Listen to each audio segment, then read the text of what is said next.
Hello, welcome in. Hi, hi, hi. Hi!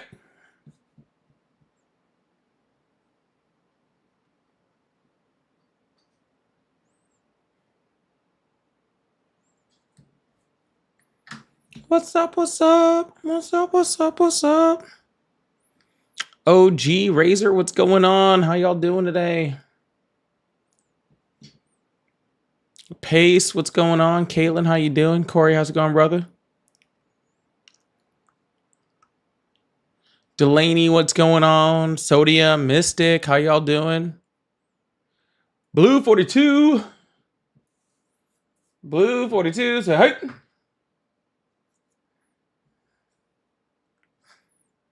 Hot route. Hot route. Hot route.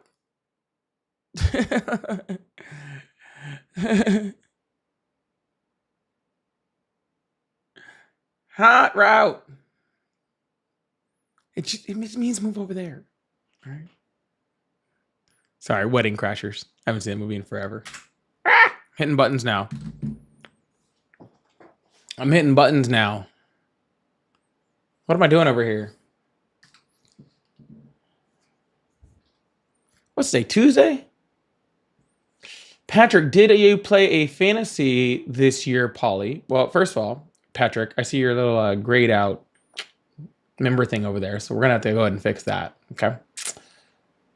Second of all, yeah, I played in 4 leagues. I just went 4-0 this week, and I even won in my dynasty league, which is like a horrible team.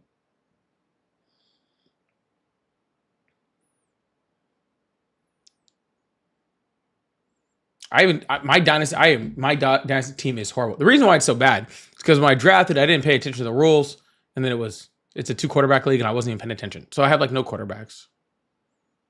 So my dynasty sucks. But yeah, I went 4-0 this week.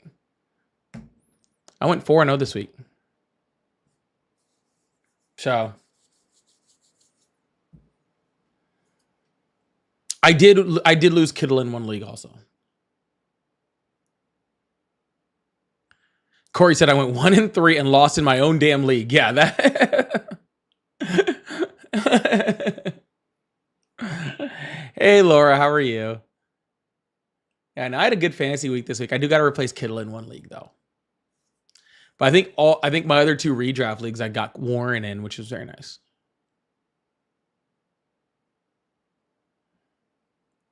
So, welcome on in, everybody. How y'all doing?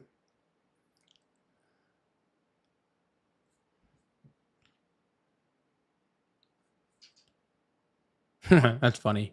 I see that, Spencer. That's funny. How's everybody doing? Welcome on in, everybody. Come on in. Come on over. Come on over, baby. Next year, Poly Discord Fantasy League, 100%. I should have done it this year.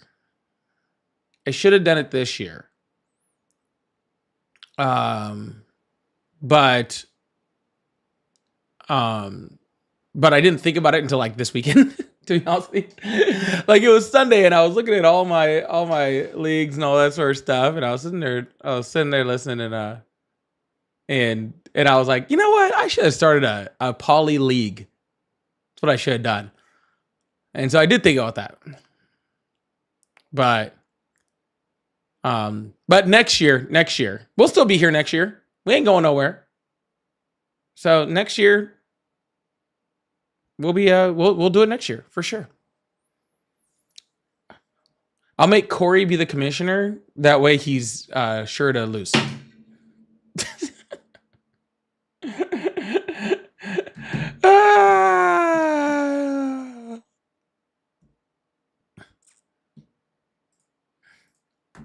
Yeah. How's everybody doing today? Is everybody having a good? I'm tired today, man. I got pissed off today, and I freaking not pissed off. I'm pissed off. Yeah. Ticketmaster is a piece of shit. Ticketmaster is a giant piece of shit. So I've been fighting with Ticketmaster all day. No fun. Anywho, they double charged me today, and I'm not real happy about it. And won't return it. That's the worst part. Double charged me, and then won't return it. That's the worst part. It's insane. That is insane. That is insane.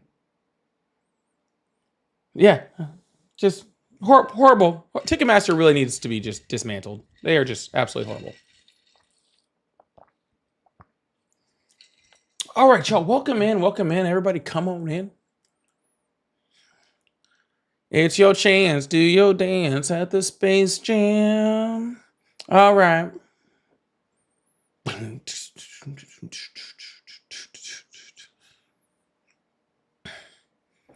Hey, Vicky. Hey, ASOS. How you doing?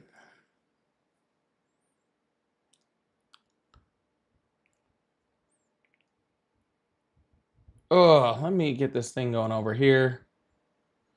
All right, y'all. You don't know how to... Oh, first of all, yeah, bingo is definitely on. Bingo is definitely on. Sorry, bingo's on. Bingo's on every night until it's hit. Right now.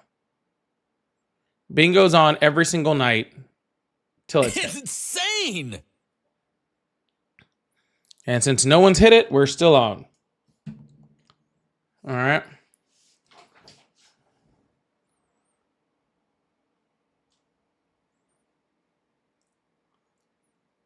didn't realize how low that was. I guess it's kind of seeable. I didn't realize how low that was on my apps. Anyways. Y'all ready for this? Dun, dun, dun, dun. I'm so glad someone caught that reference. I'm so glad someone caught that reference. Makes me happy. All right, y'all. We're about to get this thing started, get this thing moving. I really appreciate y'all. Thank you so much for being here, as always. Okay. Thank you all so much for being here, as always. If you guys are in, well, which camera? Hold on. No, that one. You guys. Tap that screen. Really appreciate you guys. Thank you so much. Y'all as you come in, like I always say, please come in, hang out, leave something in the chat, say something in the chat, participate in the live. That does help to get this thing moving and keep this thing going. All right. Jay Lee, thank you so much, said, are you baffling the Trumpsters again? I'm trying. We're going to see how many of them show up today. We're going to see how much of them show up today. We're gonna see what happens. And Jay Lee again, what is bigger, Ticketmaster or Trump? What's it a bigger asshole? Today it's Ticketmaster. I will tell you today, Ticketmaster is pissing me off way more than Trump is, which is hard to do. Okay? Which is hard to do. All right? Which is hard to do something. You know how hard that is to do? That is a difficult thing to do. Y'all, big W's in the chat for Jay Lee for the 2 super chats to start off the live. I really appreciate that. Thank you so much. I really, really appreciate that. Thank you so much. Big W's in the chat for Jay Lee.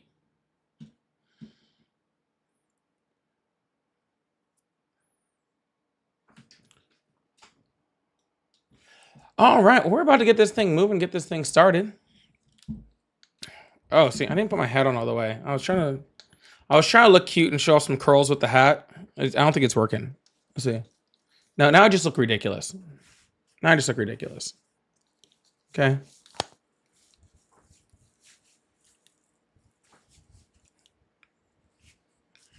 Nah, I just look ridiculous. See, that's what I get for trying to look cute.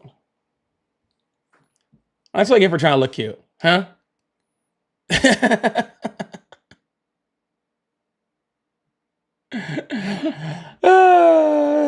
That's what I get. That's what I get. My fault. That's on me. That's my bad. Okay? That was my bad. All right? I thought I'd show off the curls under the hat. I thought I would look cute. I tried. I did too much. Okay? I did too much. It's insane. I did too much. Okay? Sometimes see if I do it like that. Like if I do it with the headphones on, I look crazy. I look like a crazy person.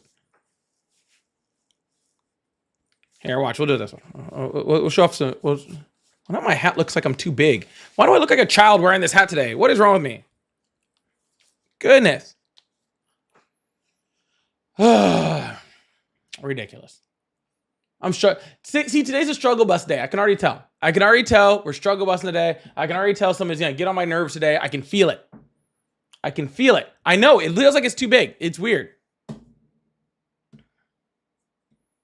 All right. I don't know what we got going on over here. Megan, thank you so much for the $2. I appreciate it. So we need to clarify what cute means again. No, we don't. No, we don't. We all of us, but you have eyes, so we're good. L's in the chat for Megan. I really appreciate that. Thank you so much, Megan. I appreciate that. All right, we're about to open up these phone lines. We're gonna keep this thing going.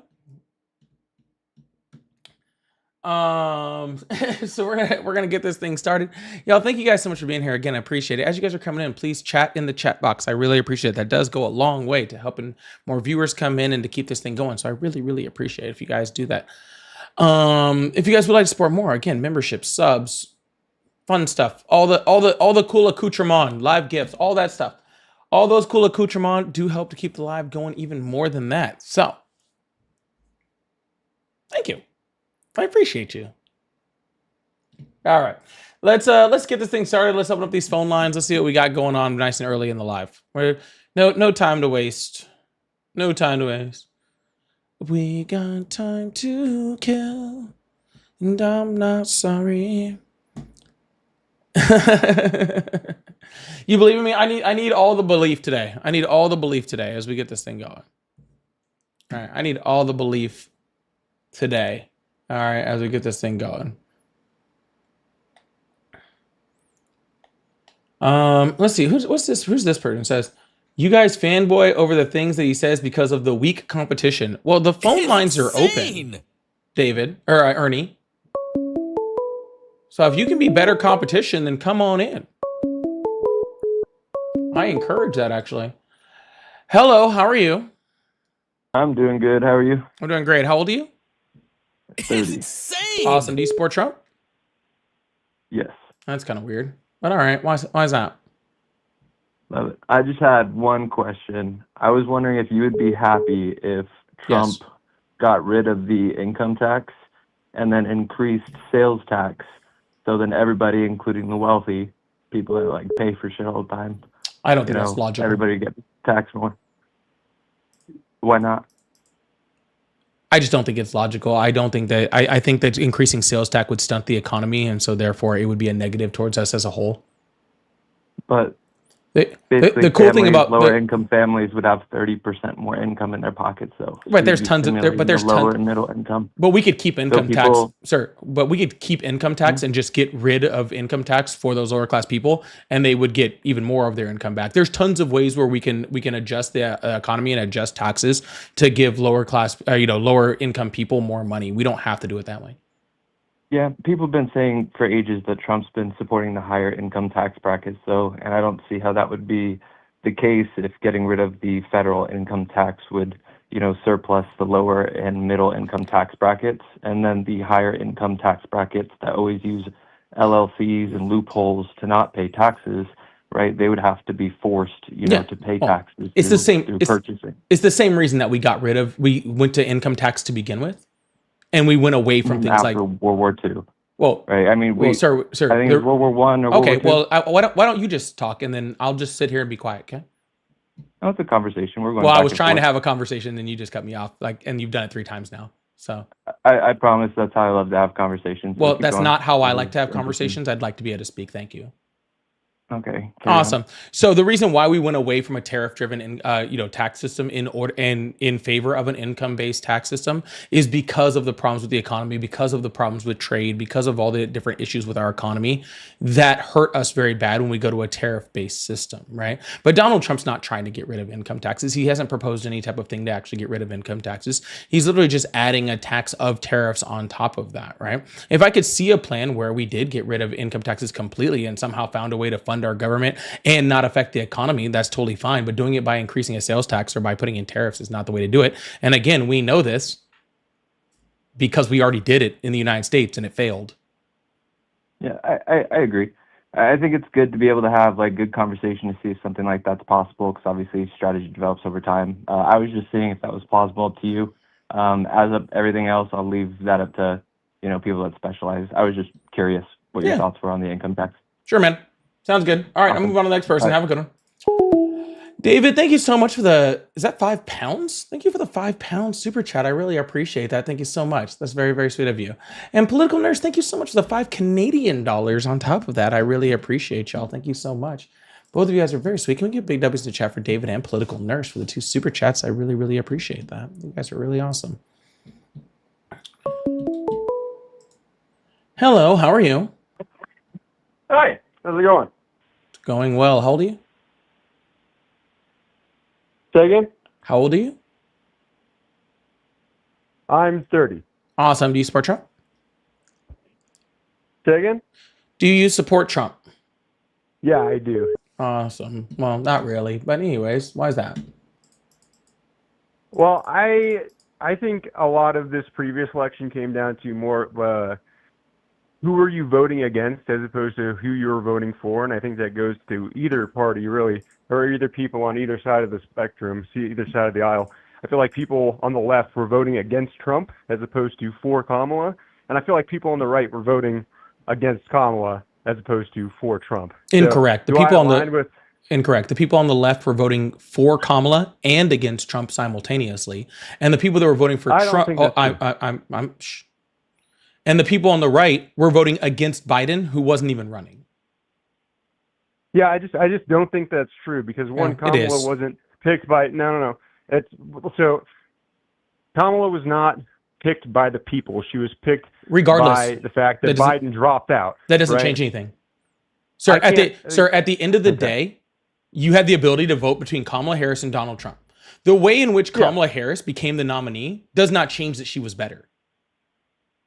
I think you're making a false assumption in saying that she was better. No, I'm not making a false assumption. She was not. She was unequivally better. Like in what aspects would you say that she was better? Literally every single one. You cannot name a singular way possible that Donald Trump was better. You can't name a single one. Yeah, I can. Okay, so Kamala Harris openly said that she supported using taxpayer money to support gender transition for illegal immigrants. That's something that she openly said that she wanted to do. So there's one way in which our tax money is being better spent. First of all, so there's one way. That's your one way. Okay, cool. Well, first of all, she actually didn't say it for illegal immigrants. She actually said it for prisoners. Okay, the illegal immigrant thing and transgender people was a completely different conversation. Okay, so you're mixing up two things. And second of all, those transgender surgeries for prisoners happened all the way through Donald Trump's first term. Sure, I know, but that's kind of they haven't a red herring. They haven't stopped. I'm not saying that they. So didn't. He's not better. Right? If it happened, if it happened in his first term and it's happened during this term, then how does that make Trump better than her on it? So I think you have a fundamental misunderstanding of how prison systems work, right? No, sir. How about you answer my question first? I'm trying to answer. No. You're just trying to tell me I have a fundamental understanding of things. I want you to ask my question. No, how about you answer my question first? I'm trying to. How about you just directly answer my question, okay? If you would stop acting like a little baby. All right, so if you want to go to ad homs, that's fine, but it's still not going to get you out of answering the question, okay? So all the ad homs in the world, sir, all the ad homs in the world are not going to get you. Answer. No, sir, all the ad homs. You're scared of an answer. You're right. I'm so scared. Oh my God, I'm so scared. I am so scared that if you don't answer the question, I'm going to hang up. I keep trying to. Okay, now listen to my question. No. You said, okay. What's your question? Sir, okay. Let's reiterate. If it happened under Trump and it happened and Kamala Harris said she was also going to allow it, then how does that make one better than the other? Okay. So if a state like California says in state prisons, we are going to allow this to happen, and that has no purview under the federal government, and then a federal candidate says in federal prisons, we are going to allow this, those are like apples and oranges. It happened in federal prisons under the first Donald Trump administration, and it happened when he came into office this year. Federal prisons. Federal prisons. It happened in federal prisons. Can you please explain to me? Can you please explain to me what federal prison is under state law? So federal prisons have to comply with laws that the state. Can you please tell me what federal prison is under state law? that's kind of a nonsensical question, right? Yes, it is a nonsensical question because it doesn't make any fucking sense. You're absolutely correct, If a sir. prison is in a state, they have to follow the laws of the state, right? Not the prison laws.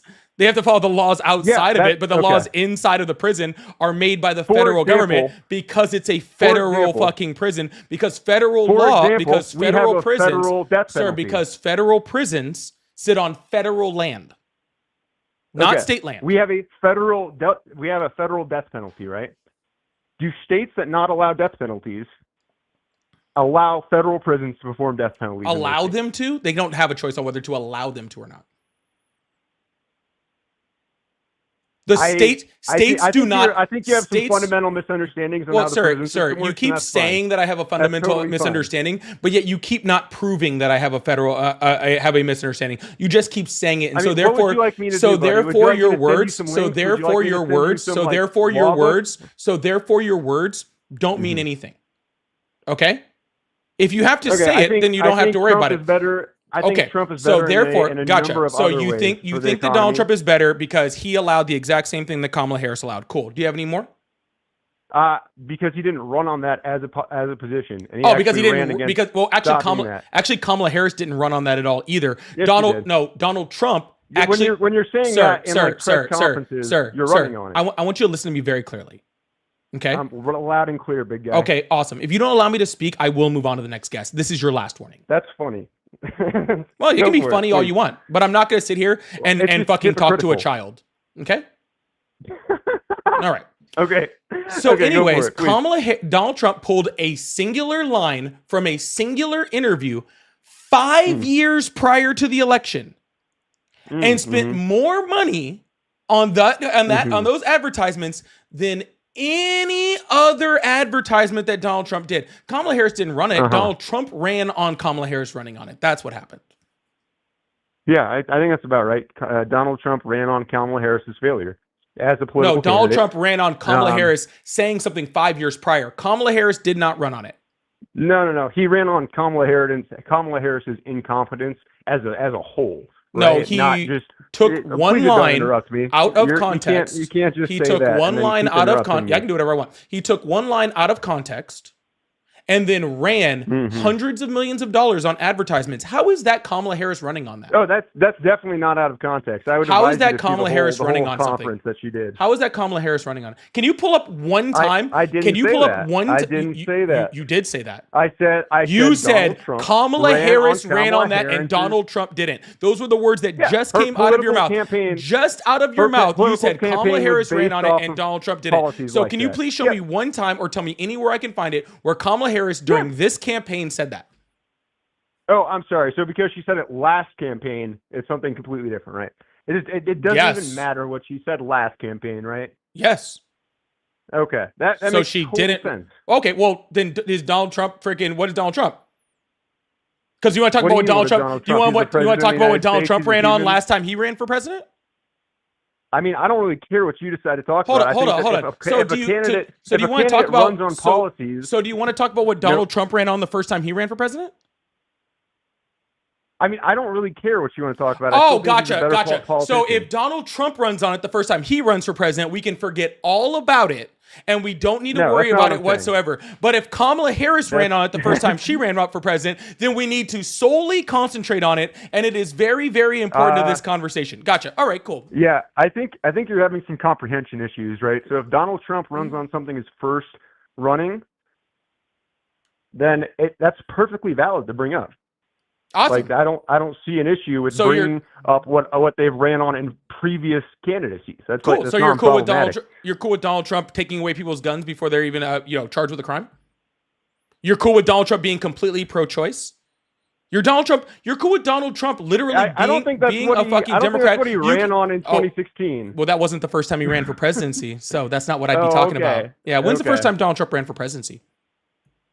I truly couldn't tell you. Oh, well, I guess it's not that important. But I don't think that really has. Well, I don't think so. I think that Kamala Harris was the worst candidate. Yeah, but you've yet to say how. So that's fine.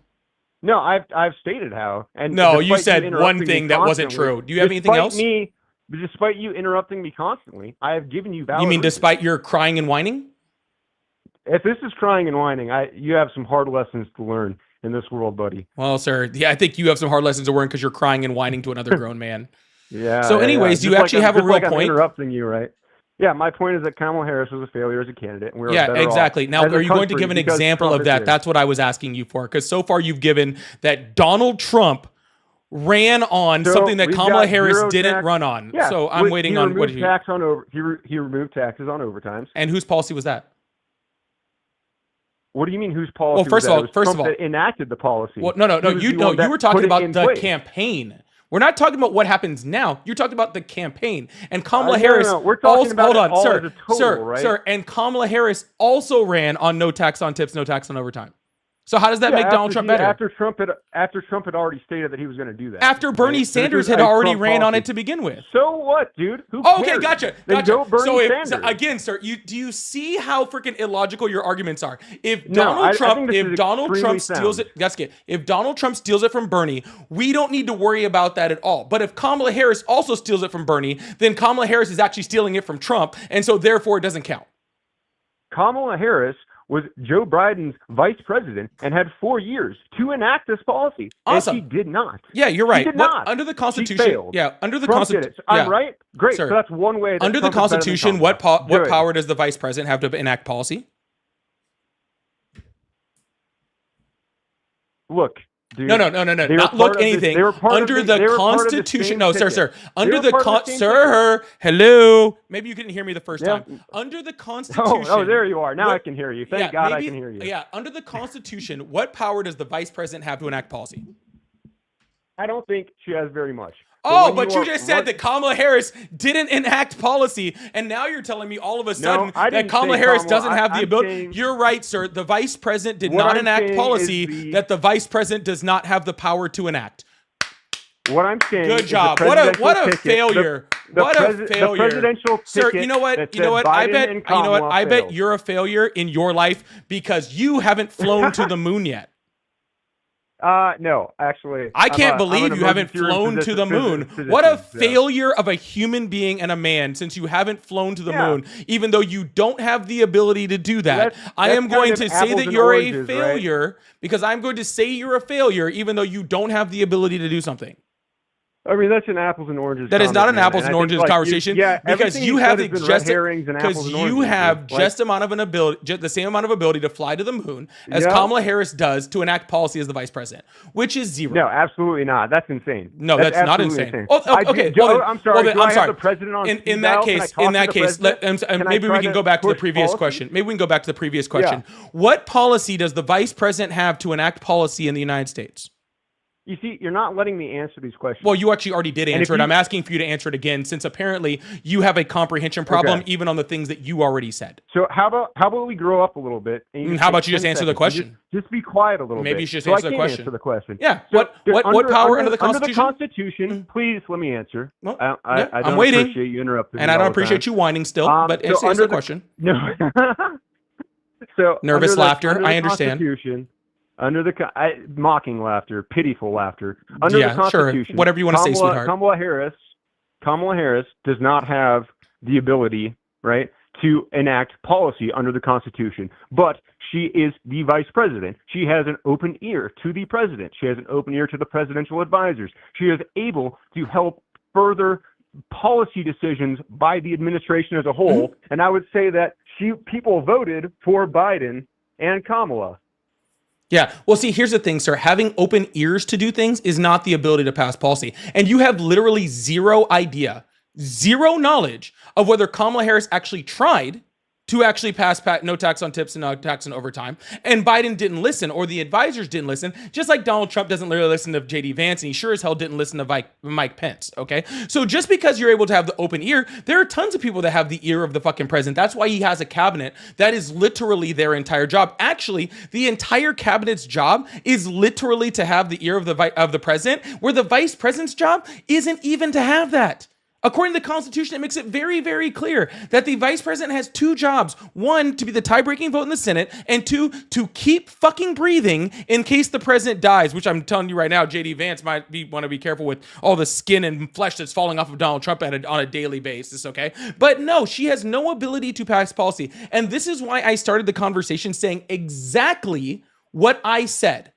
Okay, which is what you denied, which I said, no, the left ran for Kamala Harris and against Trump, and what the right did was they voted against Joe Biden, which you have just proven that that's exactly what you're doing. You did not vote for Kamala. You did not vote for Kamala Harris. You did not vote for Kamala Harris because of Kamala Harris. You didn't vote for Kamala Harris because you didn't like Joe Biden. Okay, that is why you voted, because you can't make a differentiation in between the president. And then why haven't you named Kamala Harris's policies? Why are you talking? Oh, he ran. Oh, poor guy. He must have got his feelings hurt. Where'd you go, bud? Oh. I guess me taking it back to the beginning of the conversation and showing how you're a hypocrite must have bothered you. Anyways, we're going to move on to the next caller. I really appreciate you guys. Thank you so much. Stacy, thank you so much. Ooh, for the $2 super chat. I really appreciate that. She said Kamala said she would follow the law. Well, that's a rough one. That's a rough one. But who would need that? I know, I hurt his feelings. It's okay. I hurt his feelings. Maybe we can get the next caller in here that's actually, gonna have a little sense to him. Hello, how are you?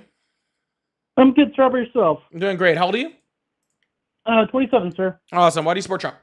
Or do you support Trump? No, I do not, sir, because, well, to be honest, I used to when I was younger. Like, when I first graduated high school at the age of 18, I sadly voted for the prick. But looking back on it, it was one of the worst mistakes I've ever made in my entire life. I agree. But regardless of any of that, I am going to move on to the next caller because I'm only looking for Trump supporters right now. But I hope you have a good one. Sure, man. But sure, man. Keep up the good work, man. God bless. Yep. Later. All right. We're going to move on to the next caller. I really appreciate you guys. Thank you so much for being here.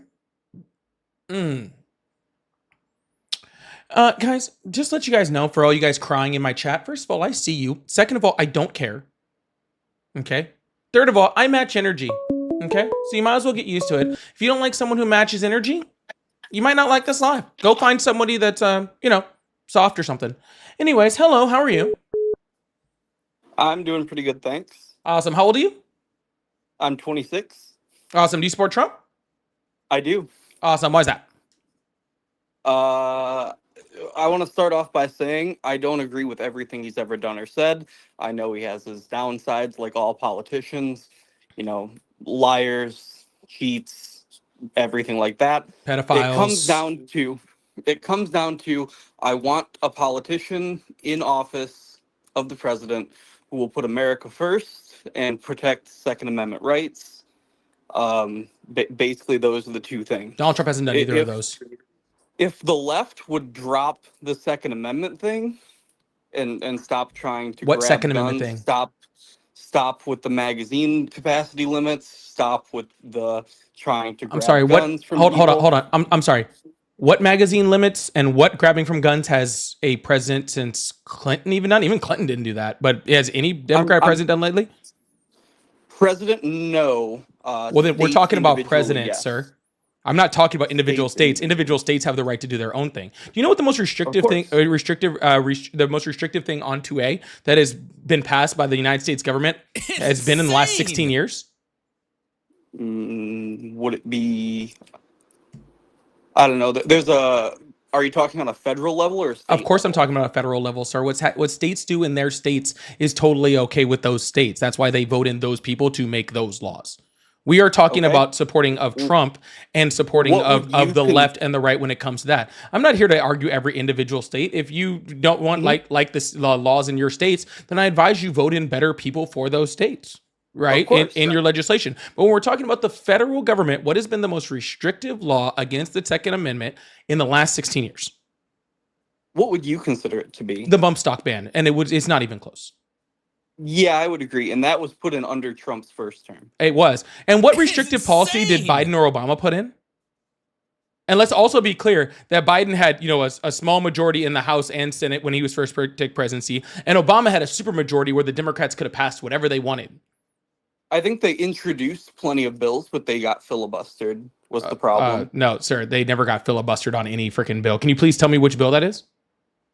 I would love to look that up because I've studied that pretty intensely, and I don't know of a singular bill that the Obama administration put in that was filibustered. Since Bruin, there hasn't been a case where the federal government has introduced a bill that has tried to infringe on the Second Amendment as severely as the bump stock ban, because Bruin kind of shut that down, I think. Yeah. So again, sir, your whole idea that the left is trying to take away your guns is completely moot. Well, Kamala Harris has gone on stage and said in front of television cameras and all sorts of crowds of people, saying she supports every flavor of gun control that's practiced in her home state of California. Donald Trump said we should take away guns. State. Donald Trump said we should take away people's guns before they're even charged with a crime, if they're even suspected of a crime. I don't, like I said at the beginning of the call, I don't necessarily agree with everything Trump has said. Sir, it's not a matter of being an agreement, sir. You're just saying that Kamala Harris said that she was going to do wanted to implement some type of voluntary buyback program, and that's about it. But that's not taking away people's guns. That's not putting magazine limits. That's not infringing on the Second Amendment on multiple different cases from the Supreme Court. Okay, your whole idea of the left trying to take away your guns is a fallacy. Okay, the NRA spends hundreds of millions of dollars every. Hold on, sir. Hold on, sir. Hold on. The NRA spends hundreds of millions of dollars every single year. Okay, to tell you that the left is taking away your guns, and you know why they do that? Because it gives them more membership. Because it sells more guns. Because it sells more guns. But sir, that's NRA. But you're repeating their propaganda. It's not propaganda. If you look at every state that has the most restrictive gun laws, it's all left-leaning blue states. And those left-leaning blue states have lower gun crime. That's going to happen on a federal level. Look at Chicago, man. Look at Chicago. You think that blue states... Yeah, Chicago's not even top 10 in gun violence in the United States. What are the three highest states of gun violence per capita in the United States? I think Alabama's on there. That's number 3. Oh, crap. Is it Louisiana? That's number 1. Yep. I don't know the other one, but I Mississippi. knew 2 of them. Mississippi. Yeah. Louisiana, Mississippi, and Alabama are the 3 highest rates of gun violence per capita in the United States. And those are 3 of the reddest states in the United States. So I'm sorry that if states want to have less gun violence in their states, okay, it's kind of hard for me to sit here and listen and go oh, I think the federal government should enact laws that create more gun violence. Do you think that the federal government should take away firearms from people? Nobody's trying to take firearms. What firearms has California taken away from people? Well, they've severely restricted what kind you're allowed to own. I didn't say that. I said, what guns have California taken away from people? At the moment, none that I'm aware of. Would you be in support of a federal level? Because what is it, Keller? Institution? DC versus Keller. Keller said specifically that the federal government has the ability to make laws that restrict guns. Right. So there's nothing anti-2A about that. The 94 assault weapons ban. Right, the 94 assault weapons ban, which again took how many guns out of how many people's hands? I believe that guns were grandfathered in. Correct, sir. It just limited the amount of it limited the amount of guns that were being sold in a certain type of class. And guess what? Mass shootings in the United States were severely reduced during that time period, and spiked again after the assault weapons ban was reversed. Right. So what we're seeing is that ban was an infringement upon the constitutional rights of all Americans. Really, according to who? According to the Constitution of the United States. According to I'm sorry, did the Supreme Court say that? They did not, but the Supreme Court can get things wrong. Was it what? Okay, then how was it an infringement? because it's an infringement. The Second Amendment says a well-regulated militia being necessary to the security of a free state, the right of the people to keep and bear arms shall not be infringed. Correct. In order to have a So, well-regulated militia, which in that yes. time would be similar to our National Guard. Okay. We're going to Yeah. National Guard. No, Would we be our are national the militia. No, we are Citizens not. the We are militia. no. Well, citizens are militia because citizens are people like the National Guard, right? You don't need to be enlisted to be the but sir, militia, though. I'm You don't sorry. need to How is be some part of a random formal person with a militia. gun just at their house well regulated? Because there are regulations on who can own guns. No. already. It doesn't say There the are. person has to be well regulated. It says the militia has to be well regulated. Okay. So therefore, in order to have a well-regulated militia, you have to have control over the militia. So who is in control of the militia of just Joe Blow on the corner with a Glock? I think a militia that is controlled by the government is self-defeating.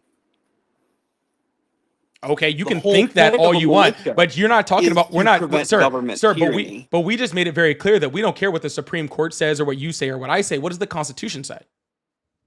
That it shall not be infringed. No, that well-regulated a militia. well-regulated militia shall not be infringed upon. And again, sir, I'm asking you how Joe Blow on the corner with a Glock falls under a regulated militia.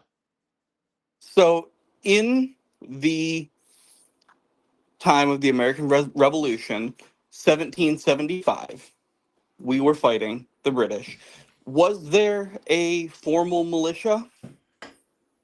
Was there a formal militia? Yeah, there was multiple Yeah. formal militias. There was. Yeah. But you know who were... Do you know what type of people occupied that militia?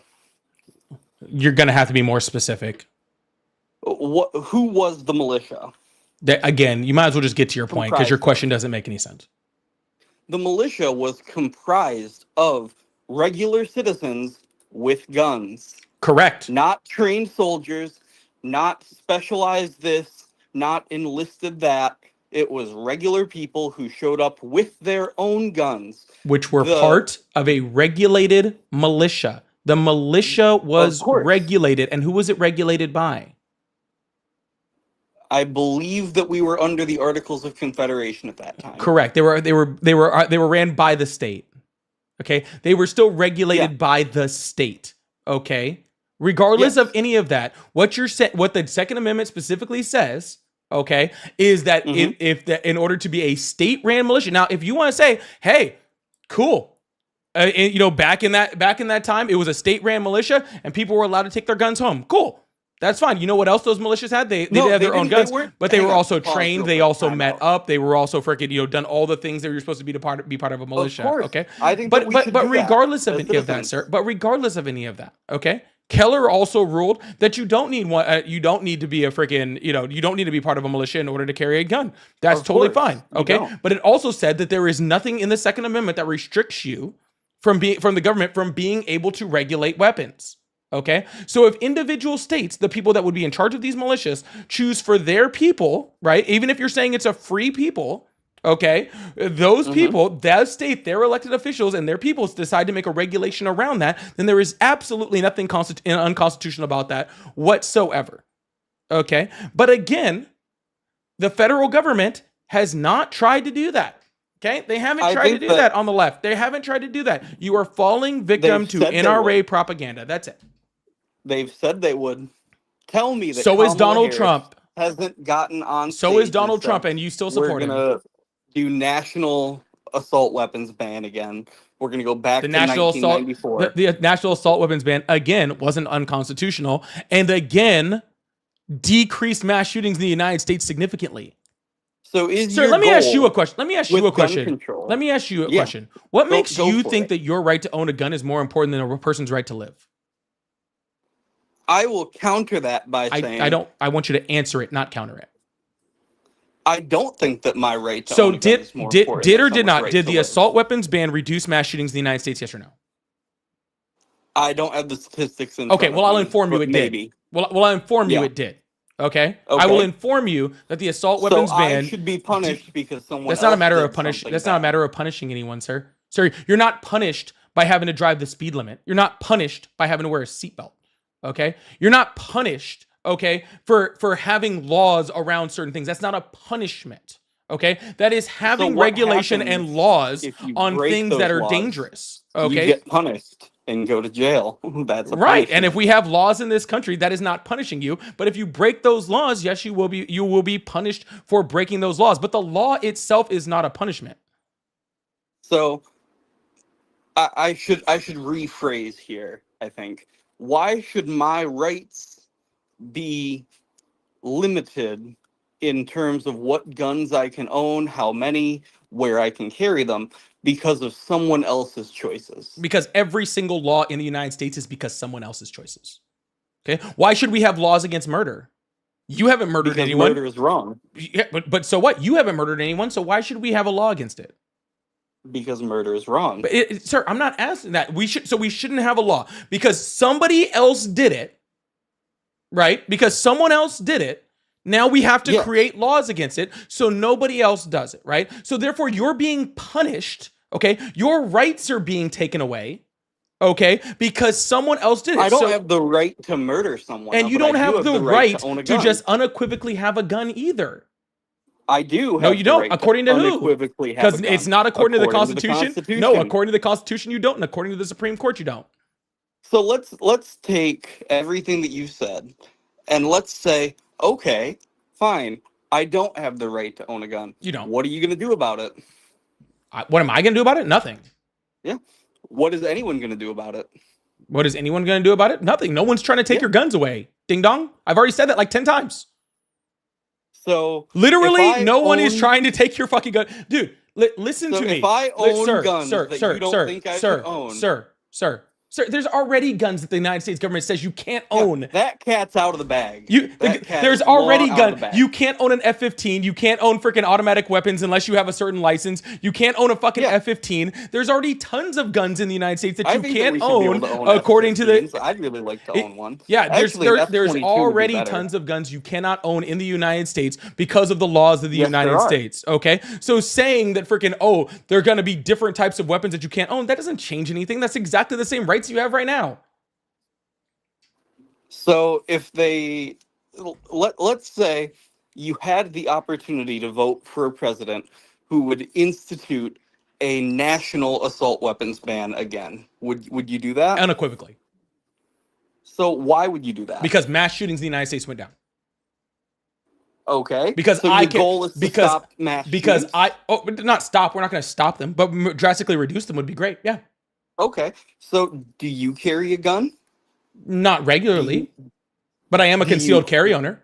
I'm a concealed carry license owner. Yeah. So am I. Good for you. I respect. You see how somebody can be a concealed carry license holder and still understand that freaking the reduction of life in the United States is always bad, even if I can still want to carry my weapons. You do realize that the majority of people on the left still have guns, right? I don't know a single leftist that doesn't have guns. Like, truthfully, Kamala Harris owned weapons. Freaking Tim Walz was a very avid freaking hunter who was the freaking congressional shotgun. He was the congressional sharpshooter 3 years in a row. Yeah. That means competing against all of your little right wing people. Okay, he outshot every single one of them. Fine, maybe he did. I agree. Left-leaning people can and should own guns. I'm not disagreeing with that.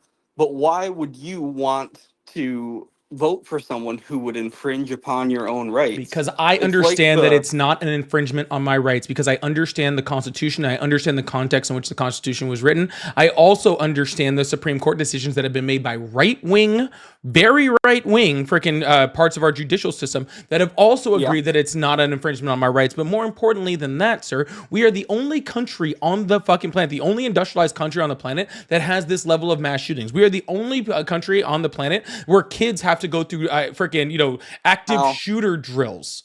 Okay, as far as an industrialization, we are the only people in this entire planet, the industrialized planet, first world planet, as some people call it, okay, that has to deal with the level of mass shootings that we deal with in the United States. Okay, period. And I understand Okay, that my right to own a weapon is not more important than the right of the children of Uvalde. Okay, I understand that. When you compare the rate of firearm ownership to the rate of firearm related homicides in the United States versus knife homicides per capita in the UK, th- there's no way that you can advocate that taking away guns would prevent a Sir, who has single a murder yeah, or preventing gun who has a ownership. higher murder by knife by stabbing rate? Us or the UK? I'm sure it's us, So let but me get this are we straight. So we talking not per? only We so are a we much larger so no no we are a per much larger capita. It country doesn't. Do you than know the what per UK. capita Per means? capita, yes, per capita, it's definitely the UK. No, it's definitely us. It's 100% us. Not only do we have a higher gun violence rate than every single industrialized country on the planet, but our knifing rate, our stabbing rate is also higher than the people that that's their main source. We have So a higher you, rate per capita of stabbings in the US than the UK does.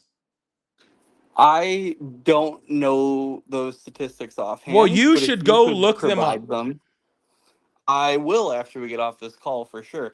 But if you take away the ability for someone to do one of those things with a gun, which I agree is completely horrific, that shouldn't be happening. You know, we should punish those people, concealed carriers should shoot them. But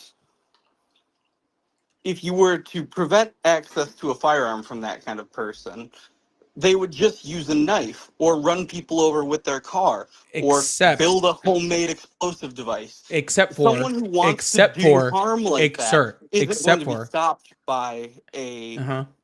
law preventing them Yeah. from getting a Except gun. for there are They're going to find another 32 way. developed countries, industrialized countries on this planet. Okay? Yeah, 31 of them that did not happen with. Okay? because they all restrict civilian firearm ownership severely. Right, sir. So your whole argument saying that if you take away their guns, they're just going to find someone else something else to kill them with, except for that didn't happen. Okay? That has happened No, sir. in the Again, UK. sir, per capita, we are still higher on even the other types. Okay? We have the highest Okay. gun rate, and then we have the highest stabbing rate. Okay, so when the UK restricted their guns, yes, their freaking knifing rate went up a little bit. It still Well, didn't reach ours. Okay, America has to be first in something. because yeah, we are first in two major things. One, the amount of freaking children that fucking die per capita to gun violence. Okay, and two, the rate of imprisonment. We are the least free country on this fucking planet.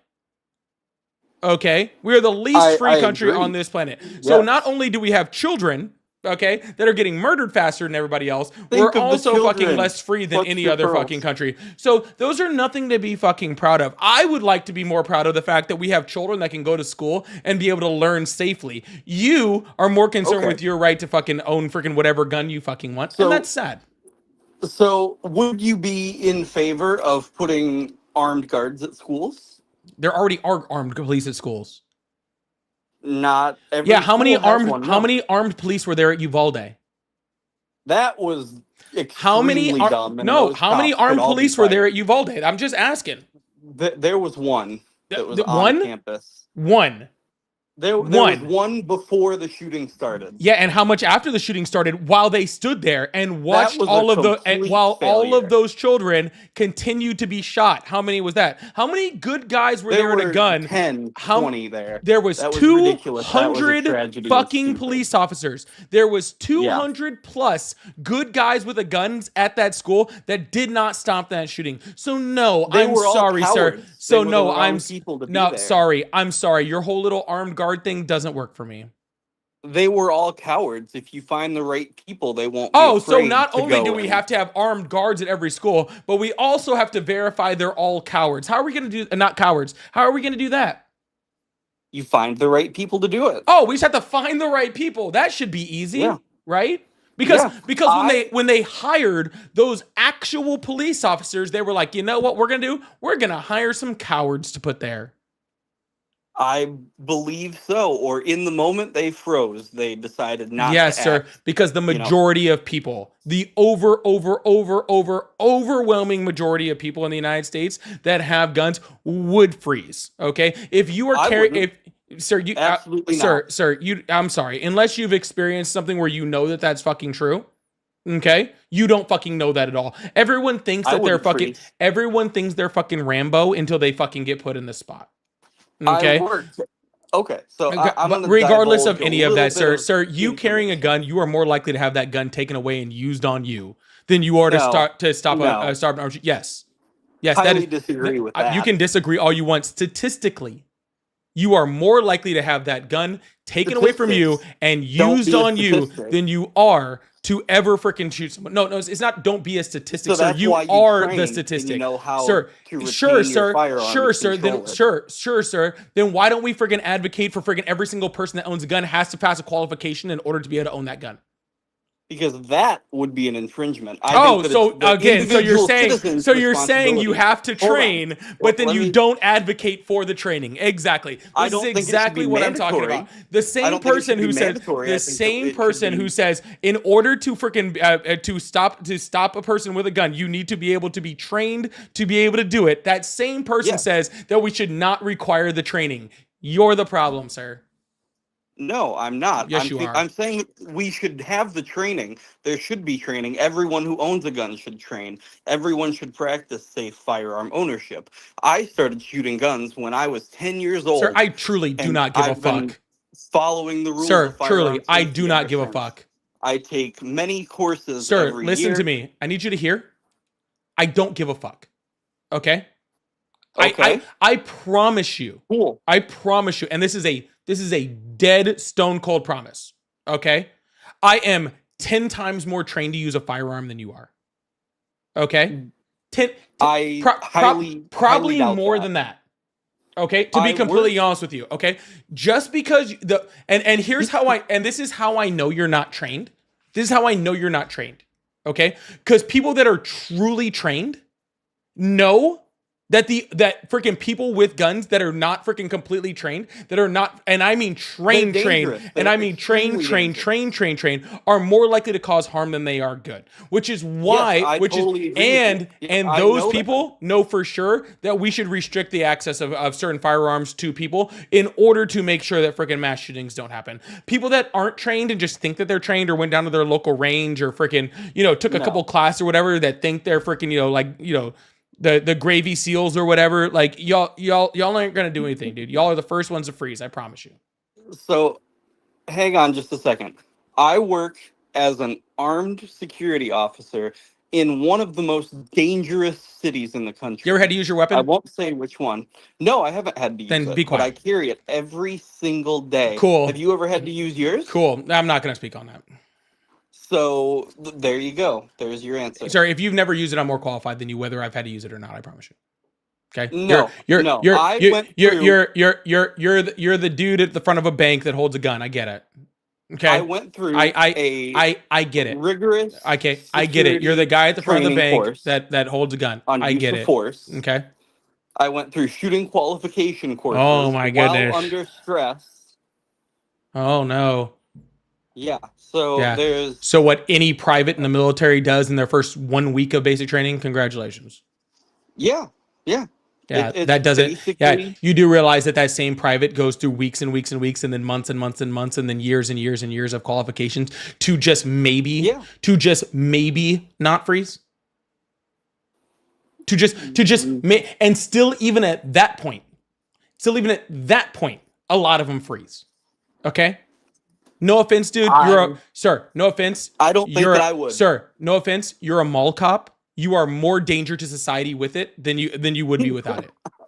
How Okay? can you be sure that I'm dangerous with my firearm? No, you just How are. can you? I how just can you be sure? statistically you are. Okay. And the fact that you have No. so much confidence is Statistically, maybe. the fact that you Personally, have so much confidence actually freaking helps prove my point that you I know that, exactly no, how. that actually help no those that actually situations go helps down. prove my point that you're not qualified. Okay? Because I real know people what the response- that are qualified would understand that they have no idea how they're going to act in a certain situation. Okay. Your confidence, okay, with absolutely no experience, your confidence with absolutely no experience shows how dangerous you actually are. Okay. So maybe, how about this? If you're actually going to try to use that thing for good at some fucking point in time, you should gain some fucking humility. Okay. That is the first thing that you should do. That is the first thing that you should do. The first thing you should do is have some fucking humility, and then maybe you might not. Then maybe you won't end up as a stain on the ground, which is most likely what's going to happen right now. Okay. I dare someone to try. I dare someone. Yeah. Dude. Anyone can talk. Listen, I know what the human body. Sir. Every single person who's ended up as a stain on the ground, okay, that was carrying a gun, thought that they were a badass. Okay, every single dead guy, okay, was once a very confident gun owner. Okay, every single fucking one of them. Okay, I'm trying to tell you this for your sake. Okay, I'm trying to tell you this for your sake. Get a little fucking humility, and then maybe then maybe you'll survive if anything happens. Okay, maybe, but do you probably know still doubtful. What happened in Traverse City, Sir, Michigan, I don't care. about a month ago? Couldn't care less. There was a mass. Sir, I'm sorry. I'm sorry. That a concealed carrier with a firearm stopped. Yeah, congratulations. You want to name one thing? You want me to sit here and name every mass shooter in the United States that a good guy with a gun didn't stop, or a mass stabber in the United States that a good guy? Then I don't care. Statistics are underreported. The statistics are not underreported. Statistics are reported just fine. You just don't want to listen. No, the statistics are underreported. But all right, Paul Blart. I'm about done talking to you, dude.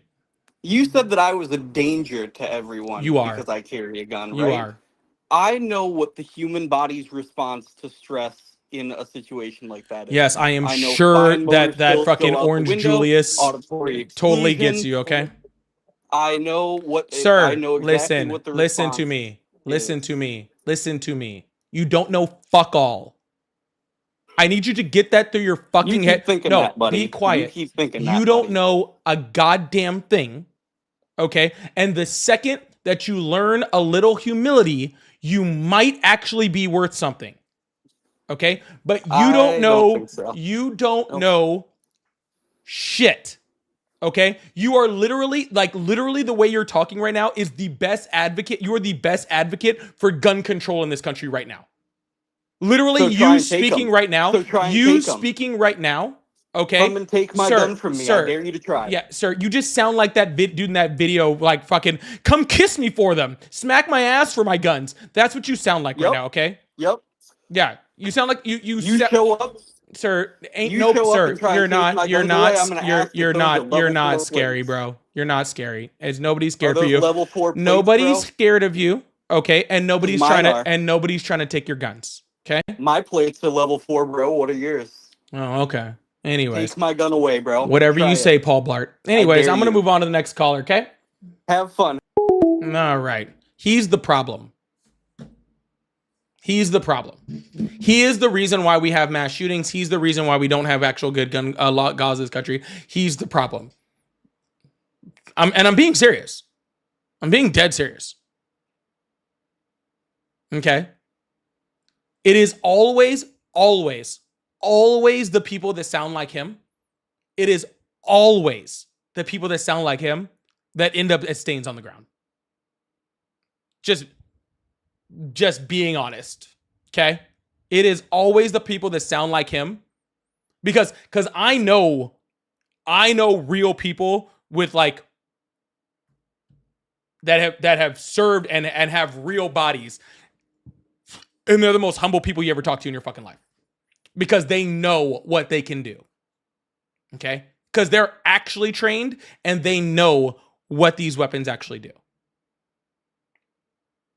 Okay? Real people that have real fucking experience never sound like that. Ever. I've talked to real people in this world who literally are just normal like people who unfortunately have been like concealed carrying and had to use their weapon for whatever reason. I have known people like that. They never talk like that. Ever. Ever. They're never that person. Even your normal guy, even your most two-way guy that carries all the time, never talks like that. Ever. That dude will end up.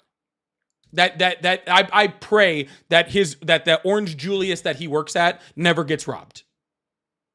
Okay? Truly. I truly do.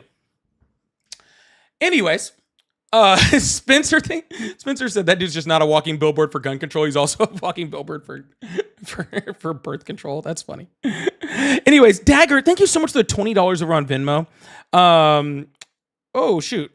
Hold on. It's freaking, I gotta unlock it real quick before we move on to the next caller. Dagger, as one of the OGs, I just want to say that Elamanda W. Polly, while we are handing out L's to the Chiefs and the Cowboys, can hold these. Hell yeah. Fuck the Chiefs and fuck the Cowboys. Wasn't sure. 100%. And V, I'm sorry, I don't know how to pronounce your name. He said, love what you do, bro. Keep up the good, up the fight with Idiocracy. Thank you so much for that $5 super chat. I really, really appreciate that. Thank you so much. And Fox, thank you so much for the $2 super chat. Said, come on now. We know these people don't like logic. Hey, I try my best though. All right. I try my best. Yo, make sure you guys hit that follow button, hit that subscribe button if you haven't already. I really appreciate you guys. Thank you so much. If you guys would like to support the live, I do have all my pay links in my bio, like you just saw the Dagger sent over on Venmo. I really appreciate that. Also, as you like to see, I have super chats open and all that fun stuff. Thank you so much for that too. We have super chats open and all that fun stuff too. So if you guys would like to send a message or whatever, I put them on the screen in between callers and we keep this thing going. So thank you guys so much for being here. But more importantly, make sure you guys hit that follow button, hit that subscribe button. Thank you guys so much for being here. Really appreciate y'all. Hello, how are you? Good. How you doing? I'm doing great. How old are you? 64. Awesome. Do you support Trump? I do. Awesome. Why is that? Well, can I talk to you about guns? No, thank you. All right. I'll talk to you later. All right. Sorry, guys. Just let you guys know, I cut off the gun conversation after one every single time. Because if not, it's just the same thing over and over and over. It's just ridiculous. Hello, how are you? Hey, I'm doing well. I think we were talking earlier, and I think the call got dropped. It's insane. Oh, you're the one that ran away earlier? Oh, well, I didn't hang up, but I think the call got dropped. I mean, it'd be kind of funny if I ran away and then called you back. But Yeah. I was listening No, to... anyways, call back another day. I've already talked to you. Hello, how are you? Good. How about yourself? I'm doing great. How old are you? That doesn't matter. Well, it does if you're going to be up here. Oh, shit. Yo, you don't know shit, bro. Cool, man. So how old are you? Yeah, I don't think you know shit. I don't think you really know anybody. Last else. chance. How old are you? Younger than you. All right. Well, we'll just move on. I gave him 3 chances.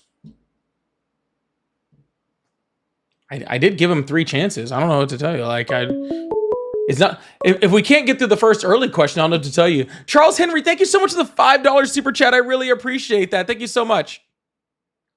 Hello, how are you? Hello? Hello? Hi, how are you? Oh, hi. Can you hear me? I can hear you just fine. How old are you? 32. Awesome. Do you support Trump? Well, I support some policies of his. What do you mean?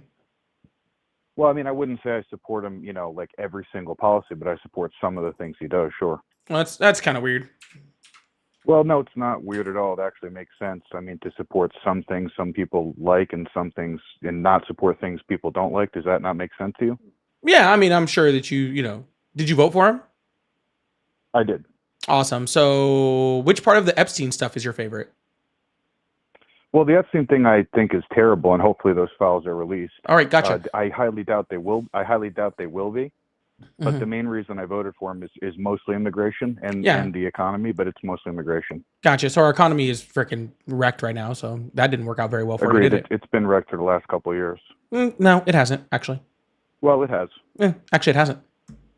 Yeah, how do you figure? Well, because we literally had a record low unemployment rate. We literally had record job creation under the Biden administration, record stock market numbers. We had literally records on pretty much everything. And sir, I'm still talking.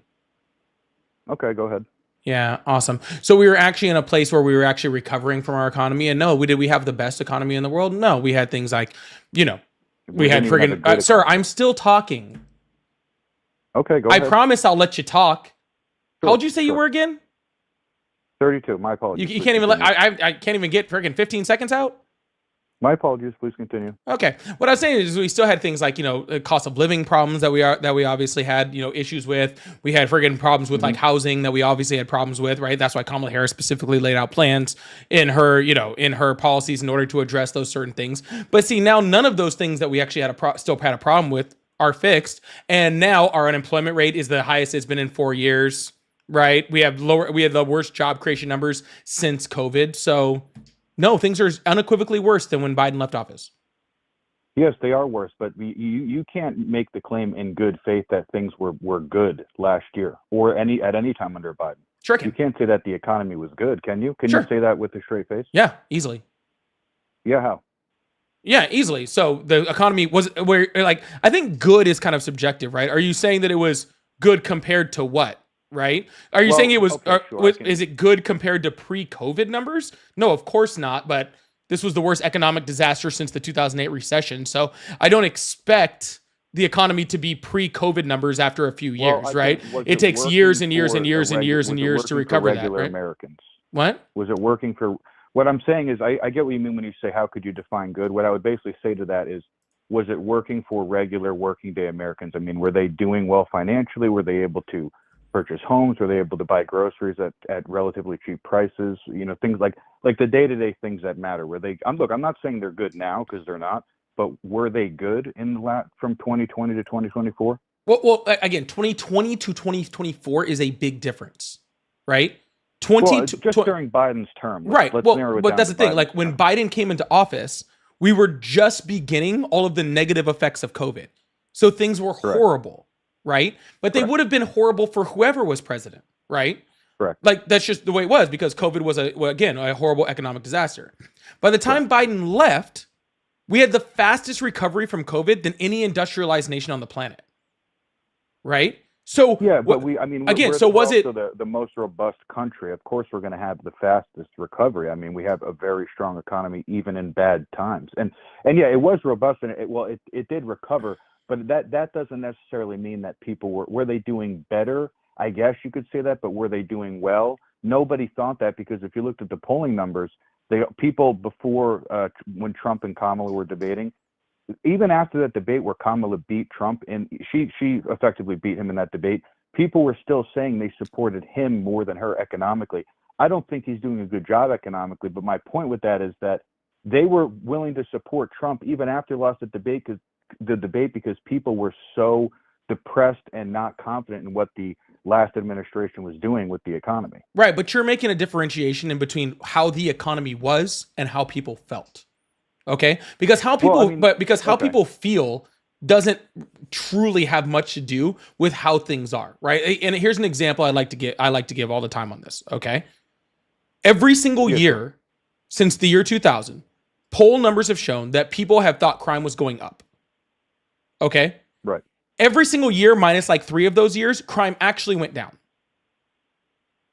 Okay, so how people how people feel about crime isn't exactly how things actually are with crime, right? And that's the same thing, right? Like people probably felt very negatively. And again, I said we had cost of living issues, right? Like, of course we did. That's not really an issue. I mean, it was substantial. I mean, things going up 20+% is that's substantial. But things not an issue. Things went up 20+% across the whole world. Yeah, look, I'm not saying that other countries didn't suffer more than we did. I'm just simply saying that we didn't exactly have an awesome economy that was working for people. Look, they put their faith in Trump, who really has no idea what he's doing economically, because they felt terrible about what was going on under Biden. And like what you were saying with the comparison to crime, look, to me, that's an apples to oranges comparison because people can feel when their wallets are lighter. They just know. I mean, they know when they're doing well economically and not well. No, sir, but whether their wallets are lighter or not doesn't directly mean whether people are doing well economically or not, or whether the country is doing economically or not. Okay, because again, sir, like I said, the entire world went through inflation. Okay, the entire world had prices go up. Okay, so you're asking me to compare whether Biden was doing good. Yes, with the situation that he was given, he did amazing. Okay? With the negative situation he was doing, he did fucking amazing. Okay? If you're comparing that to pre-COVID, of course it's not going to feel amazing because pre-COVID things, okay, are less expensive than post-COVID things. Like, that's just a natural reaction. But you're saying you support Trump now, okay? And economically right now, Donald Trump is making the economy unequivocally worse than when he took office. Well, I wouldn't say he's specifically making it worse. We're still feeling effects. When with all the things that they did with COVID, the world is still going to feel the effects from that for years and years and years. I mean, the 2008 crash really started in the mid 90s, and it didn't actually, the bubble, so to speak, didn't pop until 2008. We still have yet to really feel the ramifications of trillions of dollars being printed. God knows how much bottleneck, of supplies and shipments not being able to go through and everything. And God knows how many people losing jobs and then getting those jobs back. And again, not mentioning just rampant inflation. I'm not saying it's Biden's fault. I'm not even saying it's Trump's fault. It's really just kind of the world's fault for how it reacted. But I guess, look, I'm not really disagreeing with you that Trump is not doing a good job with the economy, but I don't think you can say in good faith that the economy was doing well. I personally can. Yeah, I have zero problem saying the economy was doing well. You have zero problem saying it was doing well? Zero problem. Well, look, most people simply disagree. But I disagree with you because I talk to people all day long, and literally that's just not true. Polling showed. That's yeah. I'm sure polling showed that, sir. But again, let me ask you a question. How were you doing? How were you doing economically? Like, were you starving? Were you not able to eat or not afford anything or anything like that? I have a job where I make a relatively decent living. So you were doing just fine. I'm doing okay. Okay, cool. Figures. No, and that's a perfect example. Okay, because hold on, sir. Trump was in office. Hold on, sir. Sure. So I just want to be clear. I've had this conversation with hundreds of people. Okay, hundreds of people who told me the economy was doing poorly. Okay, under the Biden administration, hundreds. Okay, I've been doing this for years. Okay, of all of those people. Do you want to guess how many of the people that have told me that the economy was doing horrible said they were doing poorly in under the Biden administration? How many? Zero. 0 people in 2 years have told me that they were doing negatively. Okay? But it's always other people are doing horribly. The economy was bad for everyone else, but it wasn't bad for me. I have this good job. I have whatever. I have this. I have that. Blah. Whatever it is, right? You said you have a good job. You make 6 figures, and that's fine, right? I'm totally like that's totally cool. I believe you. I'm just trying to follow what's your exact What I'm saying, sir, is everybody feels like the economy is doing bad for everybody else, but it wasn't doing bad for anybody. Well, look. Okay. You can talk to hundreds or thousands of people, and that's still somewhat of an anecdote because it's not accounting for millions of people in polling data. You're right. But again, it's not that polling data doesn't say I'm doing poorly. Okay? There is no polling data that says I'm doing poorly. No, but what polling data does show is that the economy was always the number one issue that people were concerned with. And if the economy is doing good, in my opinion, I don't maybe have necessarily a poll to prove this, but if the economy is doing good, it's probably not ranking as the number one issue because when something's an issue, it usually means there's a problem. No. And if it's not an issue, people aren't going to vote, or rather say that is their number one issue. It's always the economy. It is always the economy, sir. Whether the economy is doing good or the economy is doing bad, the economy is always the number one thing that people vote on. Okay, but the Wall Street Journal, which again, by a right-leaning publication, okay, said at the end of Biden's term that the economy was that Biden was giving the economy to Trump. That was the envy of the world. Okay, all of our economic data. We're America. No, sir. You say we're America, right? But that's not how it works. Actually, because our economy, because our economy is so hard that is so huge and complex and all sort of, it actually makes it a little bit harder for us to actually recover from things like this, not easier. Okay, but regardless, we had an economy that was the envy of the world. Okay, all of our economic stats and data. Well, when have we not had that? sir, all of our economic stats and data. Look, Sir, when sir, have we sir, not sir, had the sir, economy sir, that sir, was, tell me sir. that. Huh? You said it was the envy of the world. When 2008. have we had an economy? Yeah, what was every other country 2009, not suffering during that 2010. time? Not like we Yeah, were. were they not suffering Not during like that we time? were. Everyone was ebbing and flowing. Not when like we America were. suffers the entire. Yes, they were. Yes, No, they weren't, because were. not every country Yes, had a they housing were. bubble pop like we did. So then, which country was the envy of the world at that time? Sir, I don't know which country was the envy of the world. Okay. But regardless of Okay, if any you of don't that, know, that's fair, but I'm regardless of saying- any of that, sir, I would like to finish my point. Sure. Okay, awesome. We had all of our economic data was showing that we were doing well. Again, very low unemployment rate, very good. Record high job creation, amazing. People are working. Unemployment rate was very good, right? People were working. Median household income was rising. People's 401ks were quadrupling. Okay? Again, I understand that people saw prices being higher. Okay? And when people's prices are getting higher, okay, people say, "Oh, I was spending $100 on this amount of groceries last year. Now I'm spending $200 on these groceries this year. So things are worse." Okay, I understand that, but and I'm not making the argument to say that that's not true or that people's feelings aren't even necessarily true. Okay, because people's feelings do have an ability on things. Okay, but to say our economy wasn't good when literally it wasn't that fucking bad by the time we had fucking left. Could it have been better? I'm not sure it could have been better, to be completely honest with you. Here's the thing about that. The economy, some people were doing better, right? Yes, some people probably were.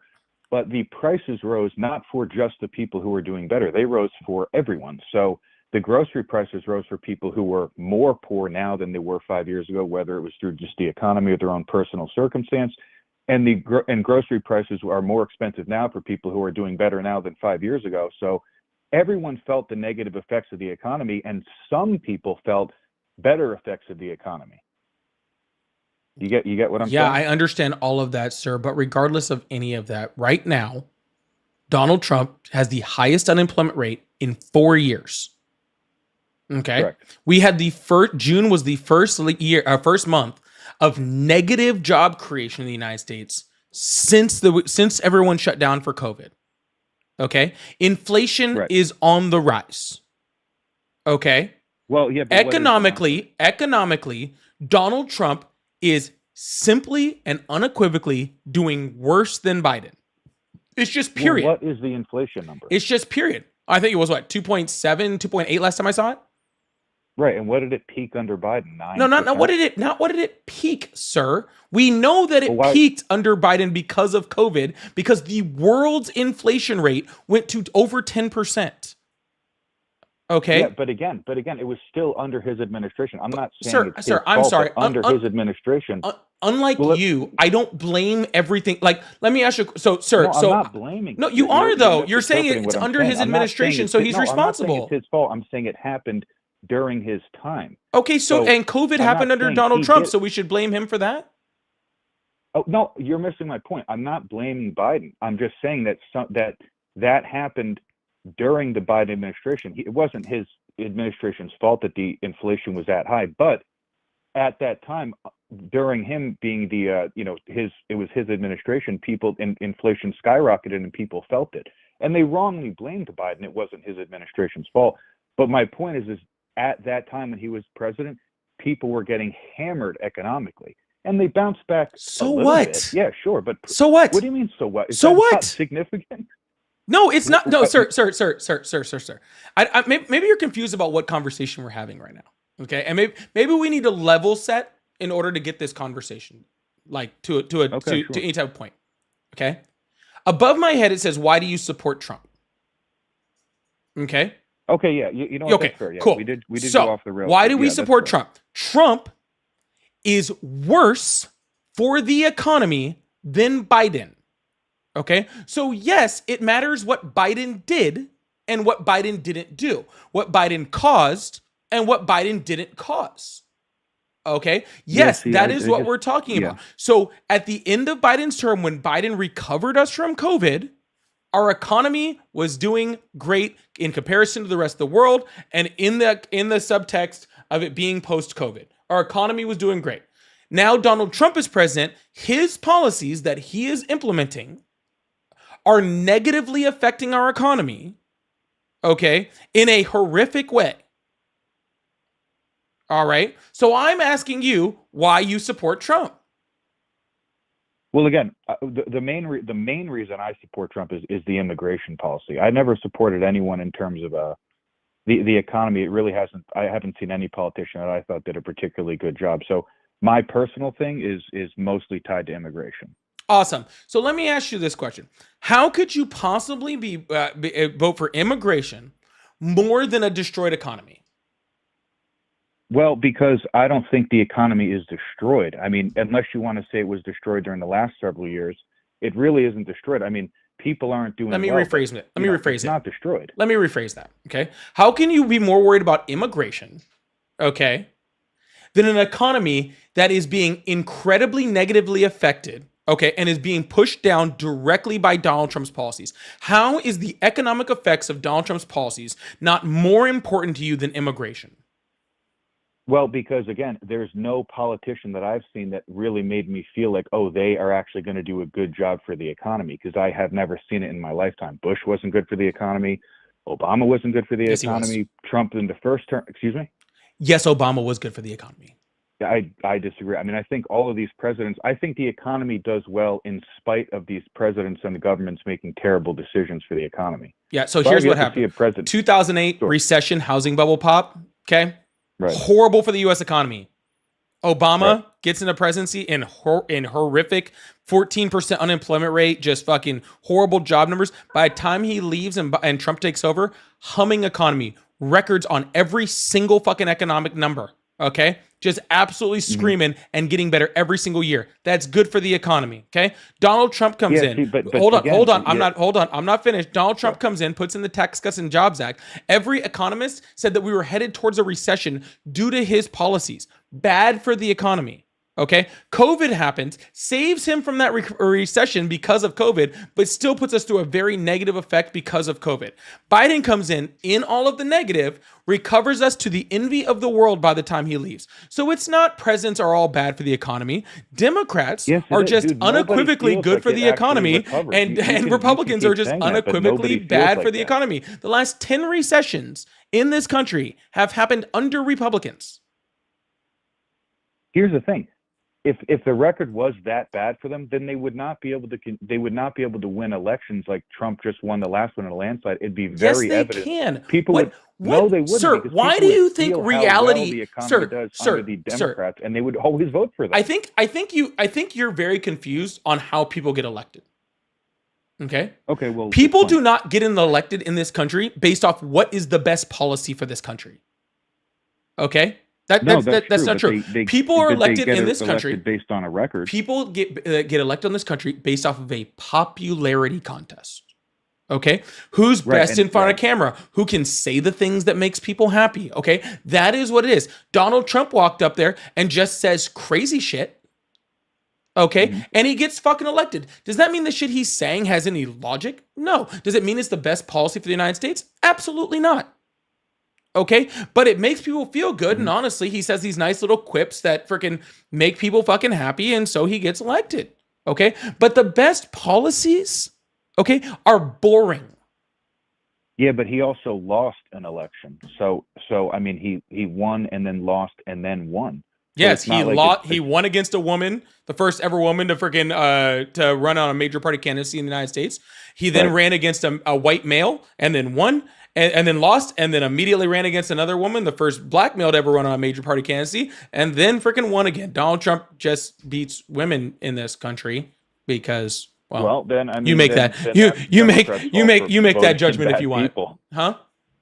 Well, I mean, then the only blame you could put on that would be the Democrats. My argument. I'm not a Democrat. I really couldn't give a shit what blame you put on the. I'm not saying Democrats. You are, but I'm saying my argument for that would be just pick a better candidate. Yeah, the argument here is, and again, you're getting off topic. Okay.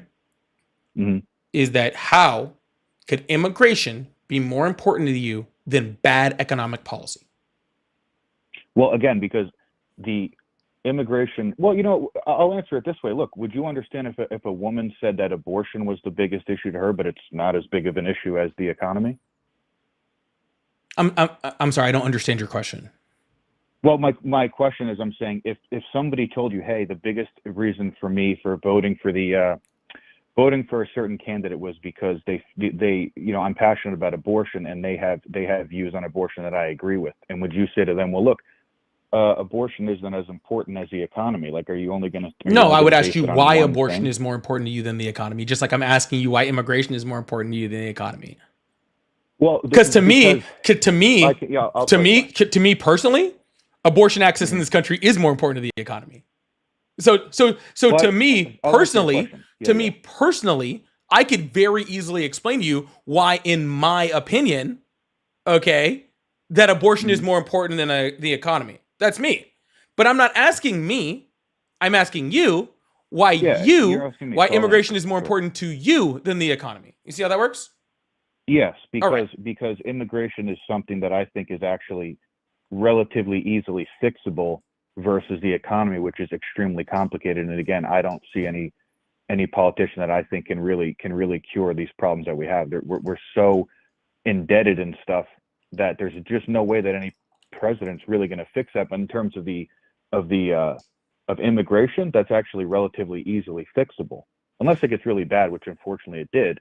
But that's something that you can actually put some policies down, and you can effectively close the border and deport people who shouldn't because they're here illegally. Those things you can literally see tangible effects of those policies. Where an economy, it's unbelievably complicated. And again, I don't mean to keep sounding like a broken record, but I haven't seen any politician that really seemed to do a good job with the economy. Clinton balanced the budget. Obama recovered us from the recession. Yeah, anyways, regardless of any of that, sir, Democrats have time. He started that bubble that happened time and time again. The Democrats have shown that they can handle the fucking economy. Okay, so literally this whole idea of like, oh, it's too complicated. First of all, if you think that the economy is too complicated for your candidate, then you probably should get a new candidate. Okay, just to not my candidate, every candidate. No, your candidate, because I have complete and utter faith in the 90s. Because I have complete and utter faith. Because I have complete and utter faith that Kamala Harris. He started the housing bubble. Yeah, I again have complete and utter faith that Kamala Harris could have handled the economy just the way that Biden handled the economy very, very well. So that's just your candidate. Nobody else did. If they did, she would have won. No, she wouldn't have, sir, because again, I don't know how many more times I have to repeat this to you because it's really getting exhausting. Well, you can say that, but you saying it doesn't make it true. No, it does make it true, sir. You just keep repeating the same thing. Biden recovered the U.S. economy faster than any other nation on the planet. No, he didn't. Yes, he did. I'm not asking your opinion. Okay, so if the economy mattered, sir, if the actual, if the actual recovery of the economy was actually the truth and what was good, then Kamala Harris would have won. That's not the case, okay? Because people don't vote with facts, people vote with feelings, okay?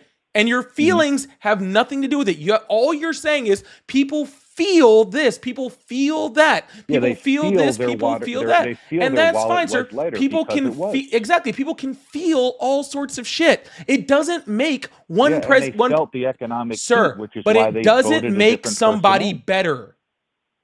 Okay, it doesn't. No, it doesn't make Kamala Harris is still better at the economy, and people can still feel that she's worse. Okay, and she can still be better. Okay. So when I say Kamala Harris is better for the economy, sir, when people say, when I say that she's better at the economy, I'm not saying that people felt like she was better at the economy. I'm saying she was better at the economy. They wouldn't have. The effects of a positive economy. Yes, just like people feel the effects of crime in their neighborhoods, but yet every single fucking year, people, no, it's not that people feel like crime is going up, even though crime is going down. Do you think people don't feel the effects of crime?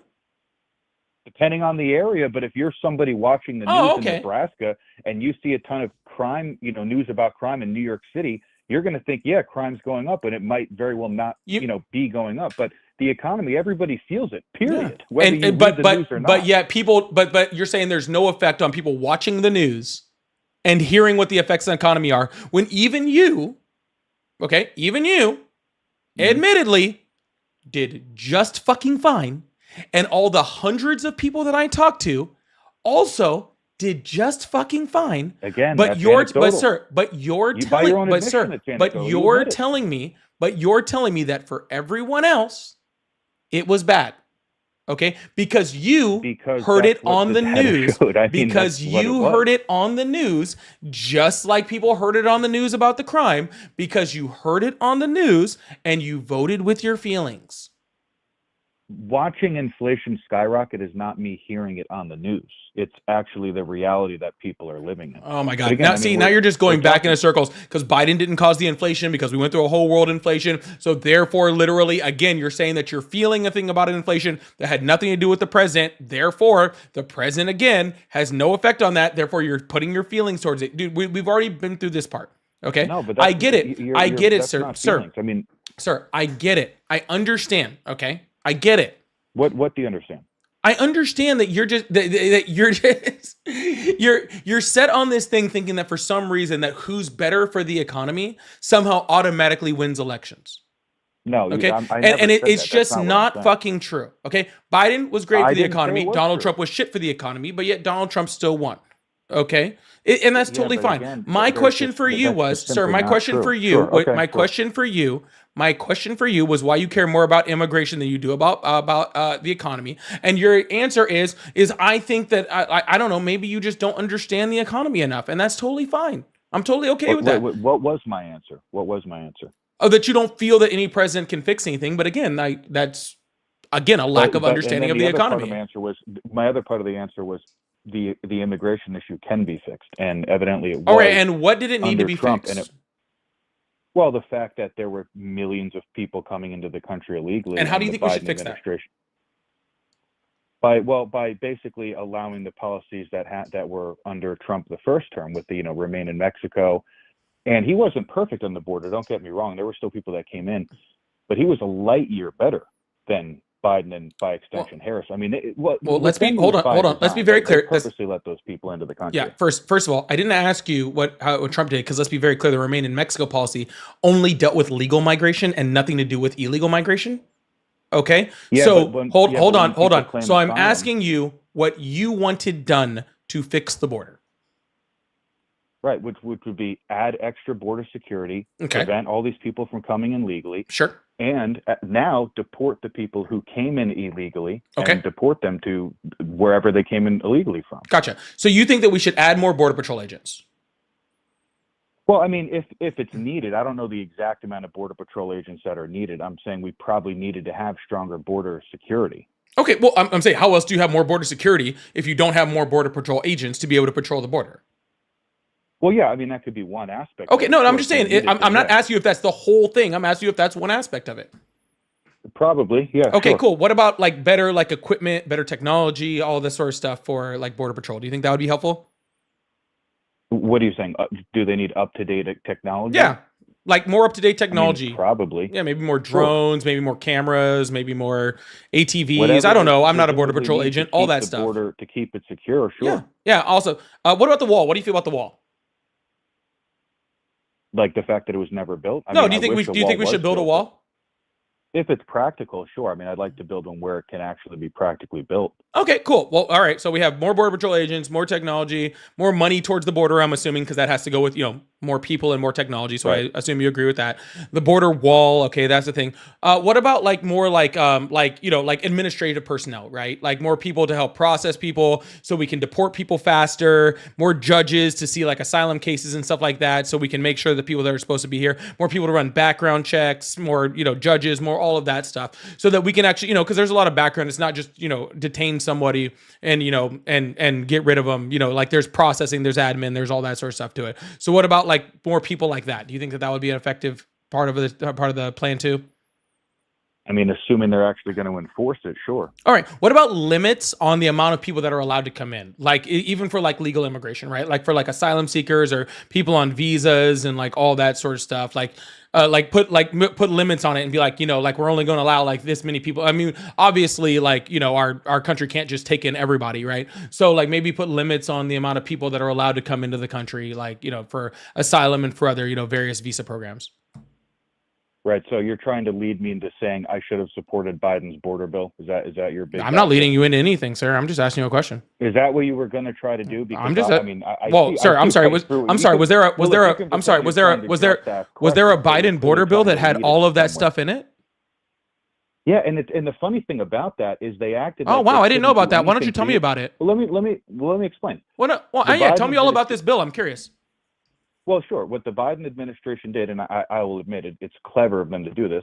They told us for years there was no problem at the border. The border was secure. Biden said it. Harris said it. Both the press secretaries said it. They constantly gaslit the American people and told everyone the border. Sir, this is a whole bunch of stuff that's not telling me about this bill. Why don't, sir, I could care less about all this. I want to hear about this bill. Well, you should care because it leads. No, you're just telling me. So again, sir. You're just telling me about your. bill. I'm literally sir, tell you you're about just it telling right me now. about your feelings. I don't care about your feelings. I just want to know about this bill. Well, it's not my feelings. It's what you are. You're said, like, and oh, you they can- gaslit me you're and this writing and that, it blah off blah blah. because you I'm know not. you I don't can't really care about counter all this that. I'm point. just truly asking. Well, you don't care about it because you can't counter. Well, no, this sir, point. because That's I'm why you not don't because care. I don't sit there and whine about the government gaslighting me. I'm just asking a question. Well, maybe you should start doing that because it's an issue. But Well, Donald Trump, sir, if pretend you you're cared about just asking gaslighting, questions. if you cared about gaslighting, Well, do you Donald want me Trump to gets on answer? stage and gaslights every day. Do you really want me to freaking like I you want to agree. really do a I comparison on agree. that? And do you want me to answer the question? I would love for you to. What's up with this bill? So then what they did was they waited until the tail end of the election, to the election year, and then they said, hey, look, we're coming up with this bill that of course they knew wouldn't pass. And then they would say when it, if it didn't pass, they'd say, well, the Republicans wouldn't let it pass. I guess they don't want a secure border, when all they had to do was just enforce the laws that were already there under Trump. And this bill was never needed. It was political theater. Mm-hmm. It was such a Sir, joke. how long after And the Biden? that's- Let me ask you a question. How long after the Biden administration got into office did they propose their first border bill? I believe it was 2021 or 2022. 6 days. Okay. The so first 2021. immigration bill under the Biden administration happened 6 days after Biden Right. took office. And it yes, was shut down by and look at Republicans. what But they let's be did. very clear. They- But sir, that bill that you're talking about at the tail end in 2023, who wrote that bill? I don't know the name of the exact guy who wrote it. I don't remember. Do you have an idea of who he is? He was one of the top Republicans? Was it McCarthy? Was that his name? Or It was Senator Langford. Okay. Okay. Yeah. And when polled about this bill, what was the Mm-hmm. Republican support on that bill in the Senate? I don't remember. I'm assuming it was high. Yeah, I mean, I think 100% is pretty high. What do you think? Was it 100%? It was 100%. Yeah, it was only about 90% of Democrats that supported the bill. Okay. Right. But it was 100% of Republicans. 100% of Republicans supported the bill that Republicans wrote. That makes sense, right? Because It's Republicans a terrible wrote bill. it. I don't care if they support it. It doesn't matter. It was a terrible bill. And how is it a terrible bill? By the fact that the bill's acting like they couldn't do, like the Biden administration had no control over the border, and they just acted. Well, like, I'm sorry. I don't know how I'm we let sorry. these millions of people Hold in. on, Then sir. they're Hold like, on. "Okay, we Sir, stop. I didn't ask you whether you thought the Biden administration should have done something prior. I agree also the Biden administration probably could have done something prior. I'm asking you what was wrong with the bill. What was wrong with the bill was the fact that it didn't need to exist because it already could have been fixed. Gotcha. Without that So bill. how do we Trump get money to effectively the did it with just executive orders? Yeah. So how do we get money to the border for more agents and more border patrol and money for the wall and all this stuff through executive orders? Right, by passing a bill. Well, no. You just said we could do it all through executive orders, right? So all of the things that were listed out in that bill that I asked you about that you agreed to were good things. More money for the border, more technology for the border, more border patrol agents, the wall, the judges, the admin staff, like all of those things, okay, require money. Okay, so therefore, since executive orders have zero ability to appropriate money, how were any of those things supposed to be? Sir, sir, you haven't heard my question yet. You're answering before you heard my question. So how are any of those things that require money supposed to happen through executive action if executive actions can't appropriate money?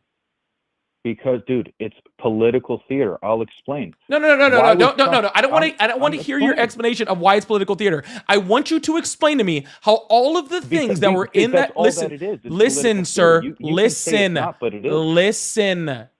All of the things that you agreed were good things require money. And since executive orders can't appropriate money, then I want you to explain to me how I'm supposed to get all of these things that help Border Patrol without money. This is such a disingenuous argument. I think it is not a disingenuous argument, sir. It's an argument you don't like. It's an argument you don't like because there was 3 different immigration bills, sir. There was 3 different immigration bills that happened under the Biden administration. Okay, 3 separate ones. Okay, one of which was written by a Republican. Okay, but see, and see that third one that you're talking about was stopped specifically by Donald Trump, who called the Senate and told them not to pass the bill. Right. Because if they passed the bill, then Biden would be able to claim that he fixed the border, and then Donald Trump wouldn't be able to run on how bad the border is. Because Donald Trump knew he didn't actually have any policy, right? So instead of actually trying to get good policy, he would rather just run on how bad Biden's border was. And people like you fell for it, and I totally understand. Okay. No, you can be condescending, but you're wrong. I'm not wrong in any way, shape, or form, sir. I am condescending, okay? I am very condescending because you're sitting here trying to pretzel yourself out of a whole bunch of things that you said were good, okay? Just to try to defend Trump. But go ahead. Well, do you want me to explain? Well, let me ask you a question. I mean, why was the Biden administration, why was it such a disaster with the border, but it wasn't a disaster under Trump's first term? Yeah, easy. Mm-hmm. Yeah, the destabilization of the Northern Triangle due to COVID. Are you kidding me? Sir, that's your answer? Okay, you have to be kidding. Okay, cool. What's the Northern Triangle? So you think sir, you think that because of that, sir. What's the Northern Triangle? To explain. No, what's the Northern Triangle? Answer that question. I'll let you explain whatever you want. What's the Northern Triangle? No, you're trying to put Sir, answer the question, and I will literally give you 1 full minute interrupted if you answer the question. What is the Northern Triangle? It's several countries in Central America. Which ones? Let me think. I know one of them is Honduras. I don't remember the other 2. Okay. I just wanted to hear that you didn't know what the Northern Triangle was before you told me, are you kidding me? You are so wrong. You don't even know what I fucking said. So anyways, but continue. I mean, which ones is it? Because it is Honduras, is it not? Honduras is one, but go ahead. I told you I'd give you an uninterrupted time. Go ahead. No, I don't remember the other ones. I mean, I don't need you to. Just get on with your point, dude. So my point is that you're acting like all these people just couldn't get through during Trump's like they how do I explain like okay, let me reverse it. Like Biden's administration just couldn't stop all these people from coming in illegally. It's completely absurd. It was by design. They wanted those people in here. How many people came in so they could make them citizens, so they could get their votes? How many people? Well, first of all, admit, 2 things. But this is what it is. 2 things. 1, how many undocumented immigrants came in under the Biden administration?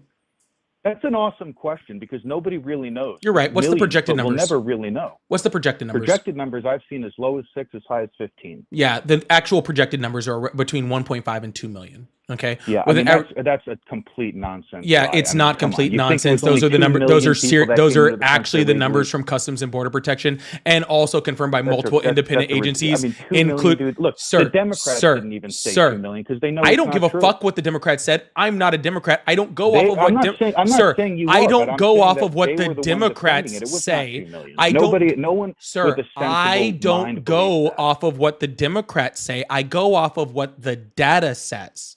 But the Democrats were defending that. I don't give a fuck what the Democrats are saying. I'm going off of what the data says. And the data says about 1.7 million.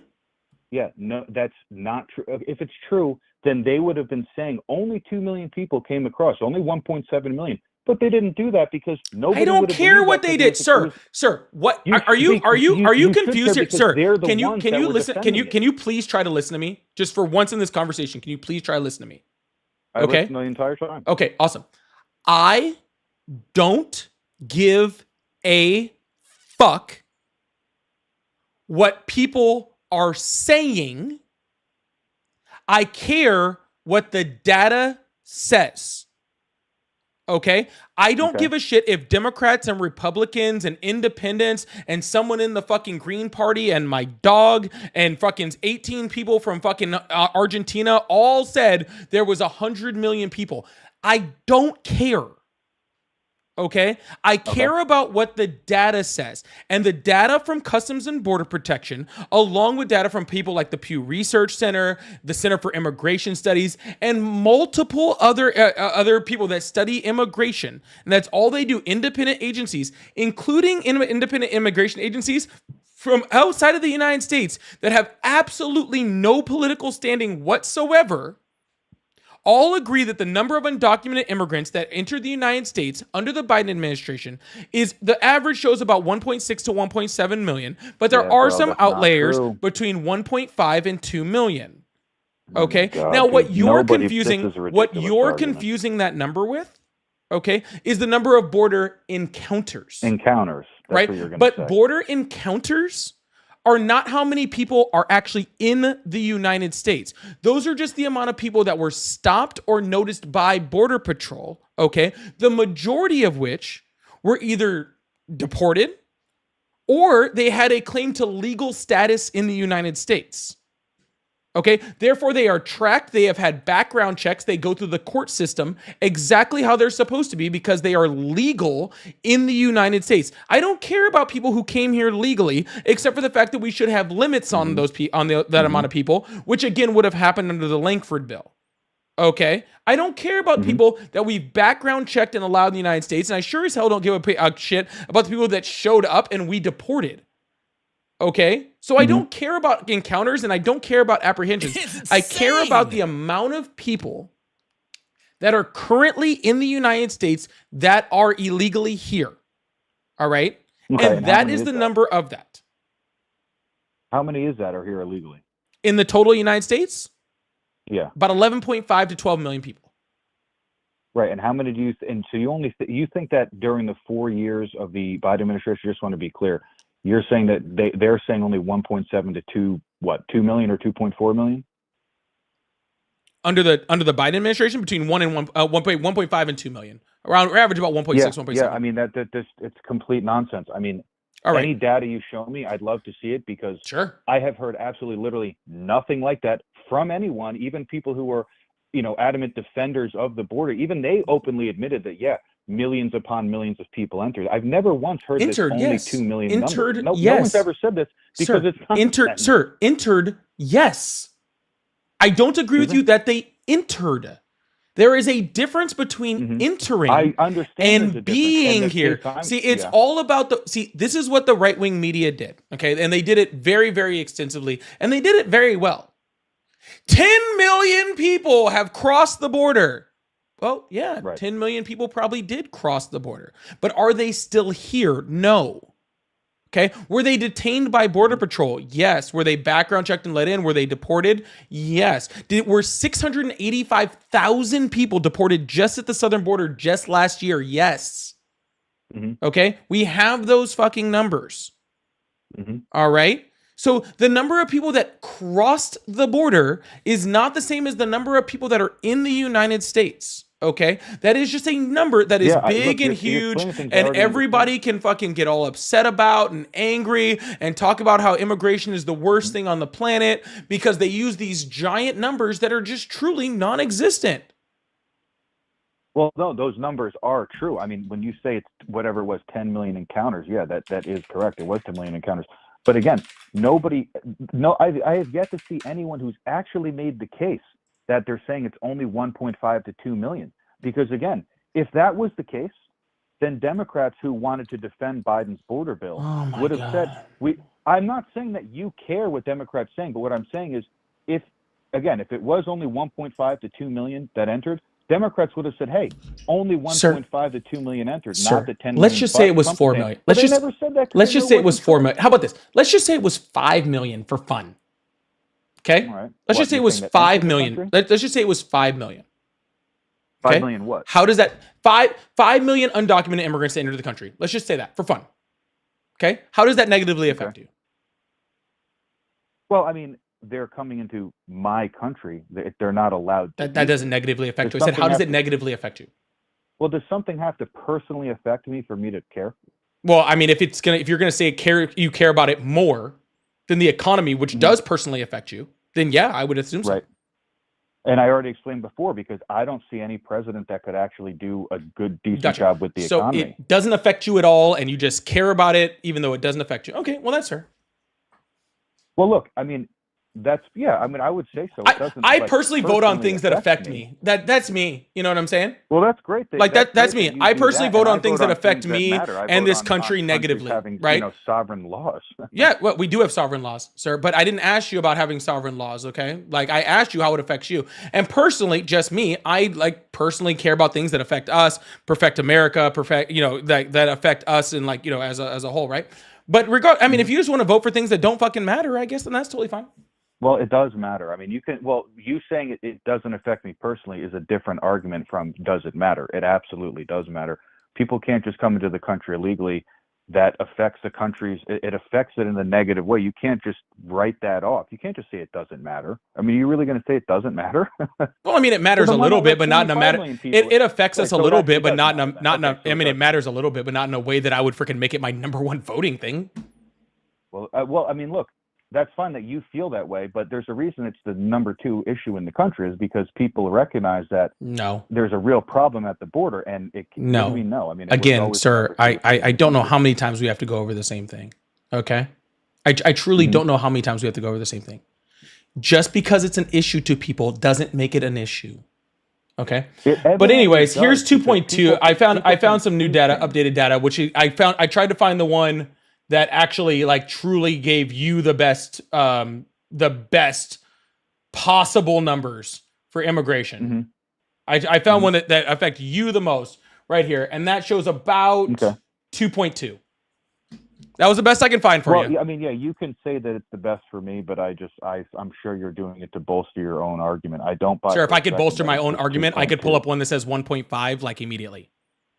Yeah, but you're pulling. I'm pulling up one that best fits it's a low number relative to the other numbers that. All right, sir. Then tell me where I can find one that contradicts that. I will gladly pull it up. If you have a better one, that supports your argument, since I tried to support your argument, but you don't like that. Okay, then why don't you show me where I can find one that better supports you? Again, I'm not an expert in this field. I can't just pull up any of these articles. I don't really know how many truly are there, because nobody really knows. And you can say, well, they've said it's only 2.1, it's only 1.7, and then you were saying you're going to be generous to me and said you found the best one, that's 2.1. All right, well, you also proved that one article says 1.7, another one says 2.1. So there could be a whole wide variety. Yeah, you said minimum 6. Excuse me? Yeah, because you said minimum 6. So I'm so sorry, sir. Sorry, sir. You don't get to, when I pull up one that's freaking, I say between 1.5 and 2 million, and I pull up one that says 2.2, that's over me. That's admitting I was wrong. I was like, okay, cool. I found one that showed that I was wrong. It was a little bit low. My fault. I apologize for that. Okay. I found a reputable source that says 2.2. Can you please show me one that is anywhere near 6? I told you, no. I can't. How about 5? How about even 4? How about this? Can you even show me one that's near 4? I would love that. I just told you I don't have any data on this. Then why are you arguing against my data? Because here's why. Because everything that everyone's talked about has been nowhere near 1.7. No one ever makes that case. This is literally the first time I've ever heard anybody say that number. Then get educated. That's fine, man. It's not about getting educated. It is. It's truly about getting educated. Why has nobody made the case for that number? Can you Sir, answer that I question? don't give a fuck. Well, Why can't you get that through your head, dude? I don't give a shit, sir. Okay, sir, listen. Sir, all you care about apparently is what other people say. Okay? I as a grown man, okay, am able to think on my own.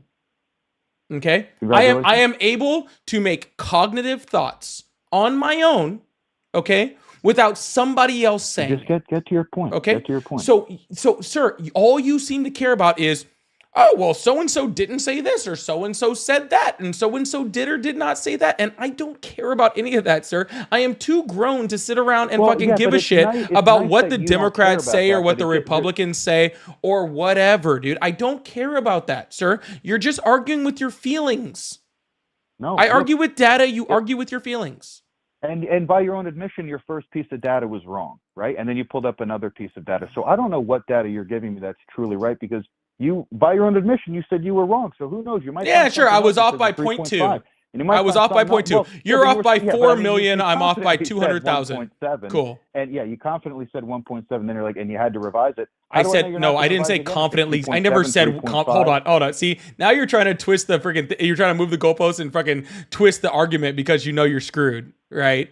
I said the best estimates I saw were around 1.7, but all estimates I've seen show between 1.5 and 2. Then I just looked up new data and I tried to look up high-end data and I found one that said 2.2.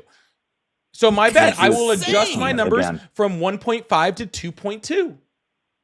My bad. I'm sorry. You might find something that adjusts it from 2.5 or excuse me, 2.2 to 2.5 because you just might find more data. And again, I'll make this I might just, and as soon as I see that data, I will change what I have to say. If I see new, sir, unlike you, if I see new data, then I'll change what I feel. Again, it's that simple because I am based off of data, and if new data comes out that shows that that either the information I have is changed or then I will adjust my opinion and I will adjust that information based off of that new information because that's what we're supposed to do with data. Data changes and data adjusts, you're supposed to change. Congratulations. Can I make this point? And I tried to make it before, but you kept it around. Sure, why not? Because I think you didn't. Sure. If that number was really accurate, the Democrats would have ran home with that number. Here he goes again. It would have made them look great. I'm not saying you care about it, but I'm saying that if it was an actual number that people believed, Democrats would have ran with that number because they would have said, well, according to the data, it's only 1.7 to 2.2, but they didn't do that because they knew it was bogus. So let me get this straight. You think, okay, that a good talking point for the Democrats in running is when the Republicans say, oh, they let in 10 million undocumented immigrants. A good running point and a good campaign point for the Democrats would be go, no, we only let in 2 million. Yes, 100%. That is a ridiculous. Sir, it is. Please don't ever run a campaign ever. Okay, because there is no way that sounds good for any candidate ever. Okay, yes, because immigration for the Democrats was a losing argument.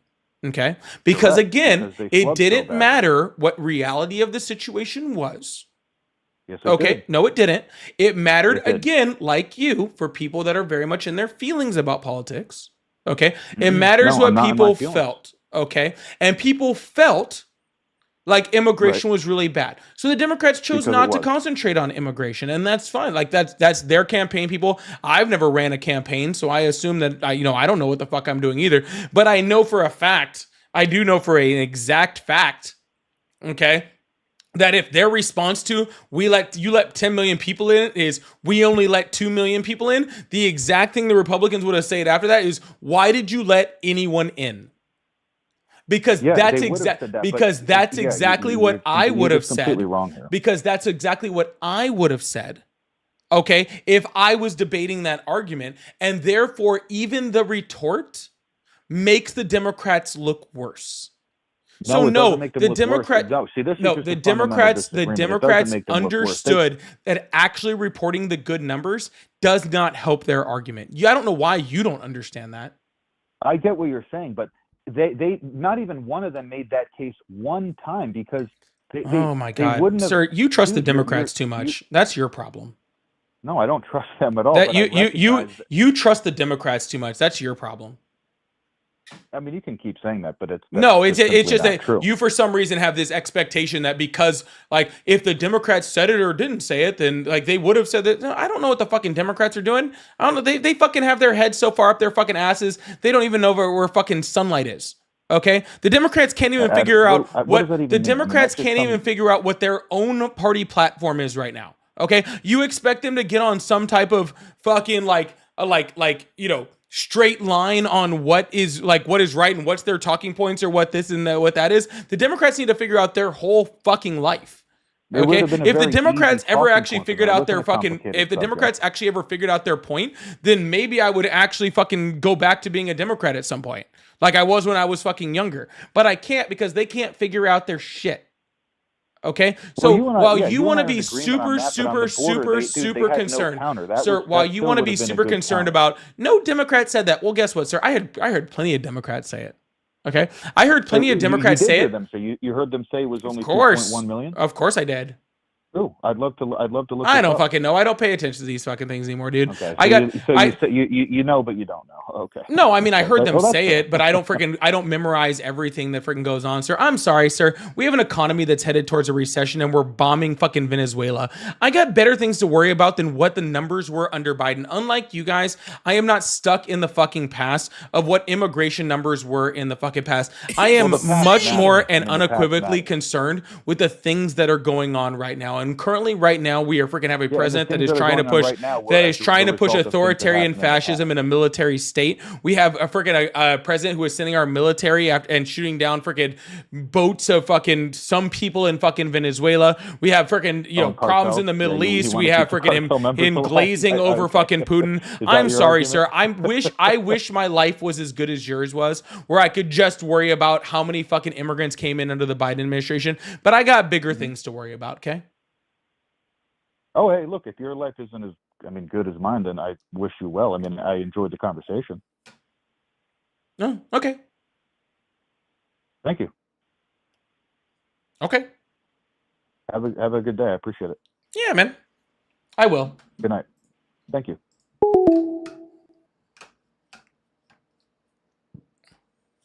I don't know what to tell you. Yo, make sure you guys hit that follow button, hit that subscribe button if you haven't already. I really appreciate you guys. Thank you so much. All right, we're gonna keep moving. I'm sorry. I'm sorry. I don't remember people that I heard say something a year ago. I'm sorry. I apologize. I'll try to do a better job at, remembering everything I heard. I apologize. I'm sorry. There's way too much shit going on. Michael, thank you so much for the $10 super chat. I really appreciate that. It said, for teaching algebra to chimpanzees. Yeah, that's kind of funny. I mean, I guess I'm pretty good.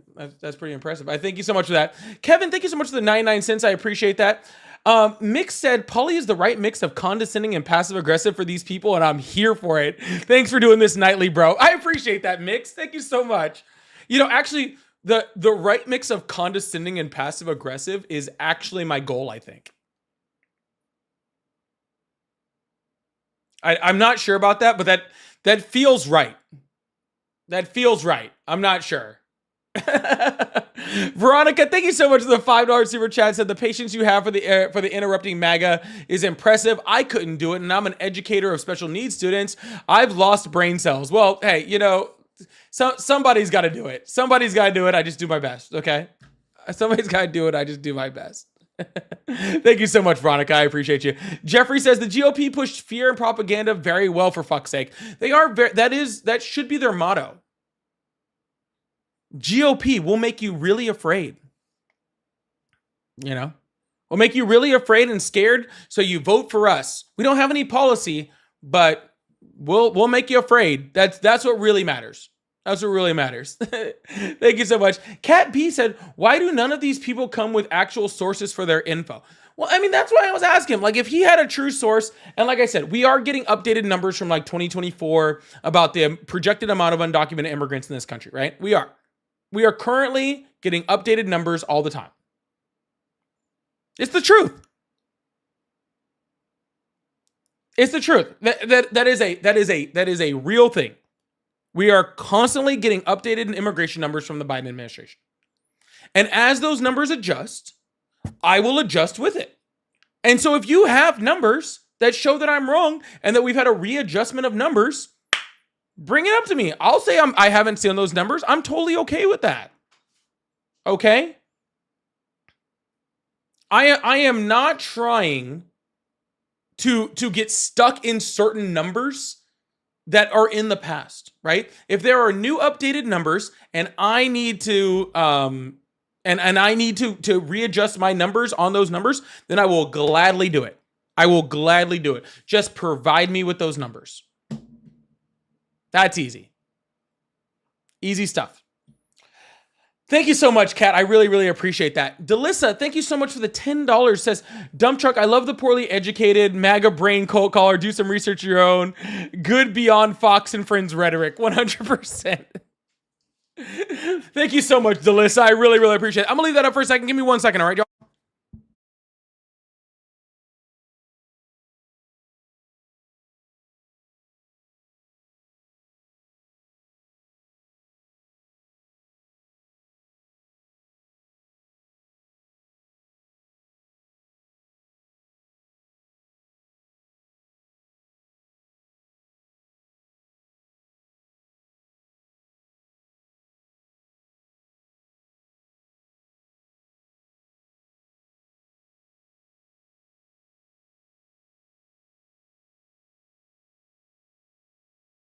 All right, sorry about that. Why are my cameras freaking adjusting like that? I gotta turn that off. Anyways, I usually get off right now, but I'm gonna do one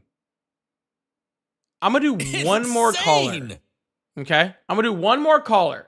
Okay, and here's what I want to see during this last caller. Okay, this last caller, I'm gonna take one more. Here's what I want to say. Okay, I want to see 5 new people become members and 5 new people become subscribers on between TikTok, YouTube. I want to see all of it. I want to see 5 new subscribers on each, and I want to get a jellyfish. That's what I want. Let's see if we can make that happen in one call. See if we can make that happen in one call. 5 new subs, 5 new members, 1 jellyfish. I think we can do it. I think we can get there. Let's see if we can do it. Hello, how are you? Hey, I can't complain. How about yourself? I'm doing great. How old are you? 27. Awesome. Do you support Trump? I do. Awesome. First of all, Flower Child with the jellyfish. We're already good there. Thank you so much, Flower Child. I appreciate that. Thank you so much. I appreciate that. All right. So why do you support Trump? I'm sorry. I was stuck on Flower Child. What did you say? Frankie, thank you so much. I said, why do you support Trump? Frankie, thank you so much. Well, personally, I'm half Mexican, right? Like my mother is from Mexico, and I know that the cartels are a big issue in Mexico, where half of the maybe more than half of the country agrees that Mexico needs help from the U.S. government to fight these cartels, and a small portion of the Mexican government does not want help from the U.S. government because they are most likely getting some type of benefit from the cartels. But there are plenty of people, who have been affected by the cartels' imports of drugs and narcotics and different things, including my brother who overdosed from fentanyl. So like this is like a issue that I can like speak clearly on because I'm like in the middle of it. Sir, no offense, but your brother being addicted to a drug does not mean you understand the ramifications of it. But let me ask you a question, sir. Well, how do you feel about Donald Trump approving immigration status for El Chapo and his family? They lace fentanyl in. I'm very familiar, sir. I'm asking you what you feel about Donald Trump, okay, giving free immigration status to El Chapo's family. Well, because if you paid attention to it, his lawyer, who is in Chicago, is also saying that the president of Mexico, Miss Scheinbaum, who was a Jewish person, who I don't know how she got elected, but if you look at the history, there was like 20 plus people who were assassinated, who were running for president before she was allowed to be elected. The cartel runs Mexico. So I don't know if you. Sir, none of this is answering my question. Like, I'm very confused. None of this is answering my question. You say you're against the cartels. Valerie, thank you so much for the PayPal. I really, really appreciate that. Thank you so much. You say you're against the cartels. I'm asking you why you support Donald Trump giving amnesty to cartel members. It's a simple question. It's because El Chapo is becoming an informant. How can he be an informant if he's here? What are you talking about? When anybody becomes an informant, they automatically become a benefit to the to whatever the law, whoever's running this, whoever's trying to prosecute them. If they have an informant especially if someone as high ranking as El Chapo. Of course, okay. Oh yeah, we'll make your family safe. We'll do this. We'll do that, and then you just give us all the info. Give us all the information we need. I'll tell you this. That's what I don't know much about informants. Okay, I've never been in law enforcement. Have you been in law enforcement? I know. Well, I know a thing or two. No. Have you ever been in law enforcement? That was the question. Like, am I the police? No. Okay, awesome. So my question is, so like all I know about informants, all I know about informants, like is from like movies and stuff like that, right? But normally like in movies and like shows, like all sorts of stuff, when you have an informant, usually it's really important for people to not know they're an informant, right? Because if people know they're an informant, right, people don't really want to tell them stuff. So if you're announcing on television that you're giving like El Chapo's family like amnesty and all sort of stuff, I think that would kind of ruin the whole idea of them being an informant. No, it's public information. You can look it up. That's what I'm saying, sir. If it's public information, it kind of ruins the point. I didn't say witness protection. I said he's an informant. I didn't either. Well, that's what you're implying, that there has to be some amnesty or some anonymous information going on. Like, no, his lawyer literally came out just like 2 weeks ago. Last week, we're just talking about this on the Chicago News. Like, this is not. So let me ask you a question: how does the leader of the of a cartel become an informant on that cartel? Because he went to Because jail. isn't the whole point of informants to get to the leader? All the leaders of drug rings, what Frank Lucas, all Freeway Rick Ross, all these people become informants once they get caught. They don't want to stay in jail. Of course they become informants. So you don't really care about cartels. You're totally cool with cartels getting, free entry into the United States and getting amnesty and getting all the benefits of the U.S. government. So and that's totally fine. I just was curious on how much you you really couldn't stand the cartels, but that's fine. I get apparently not that much. Apparently you're pretty cool with them. He's not free. What part of that don't you get? Secret Squirrel and Bubbles, thank you so much for the subs over on TikTok. I appreciate that. We're only 3 away. We do 3 away over there and 5 more memberships. I appreciate y'all. And another thing I wanted to touch on, because I was watching your conversation with the last caller, and you were saying, oh, we have the data on all these immigrants coming in, but you don't have the data on the people who are coming in illegally who don't want to be recorded on data. Like, there's a whole group. No, obviously, sir, that's the numbers I was talking about, and I said it was projected data, and I said that multiple times. What are you talking about? Not because I did, though. A whole group of people in Mexico called the Coyotes, who their whole job is to move people from Mexico. Did you say you're from Mexico? I'm not from Mexico. You said you're Mexican. Yeah. Yeah, So you pronounce that. I'm sorry, you pronounce that word so incorrectly. I do not believe you have a single person in your family that's Latino. You sound crazy. Yeah, you're black as fuck. Coyote? Almost That there. word? You almost got there. Oh, so why don't you tell me? Coyotes? Man, first of all, you can say, oh, this is how you say it. That's not how you say it. But guess what? I know people who have been transported by these people. Nigga, you black as fuck. I don't give a shit. You fucking Mexican, my fucking ass. This nigga's black as fuck. I don't give a fuck. No, I'm sorry. Get the fuck out of here. No. Nigga black as fuck. I'm sorry. Nigga's black as fuck, bro. I'm sorry. Get the fuck out of here being Mexican.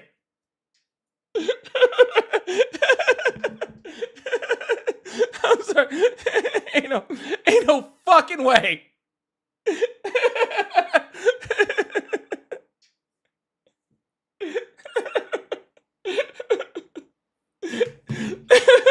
Sorry.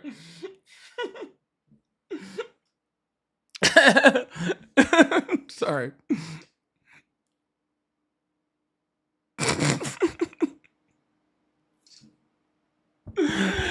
Oh my goodness. I'm sorry.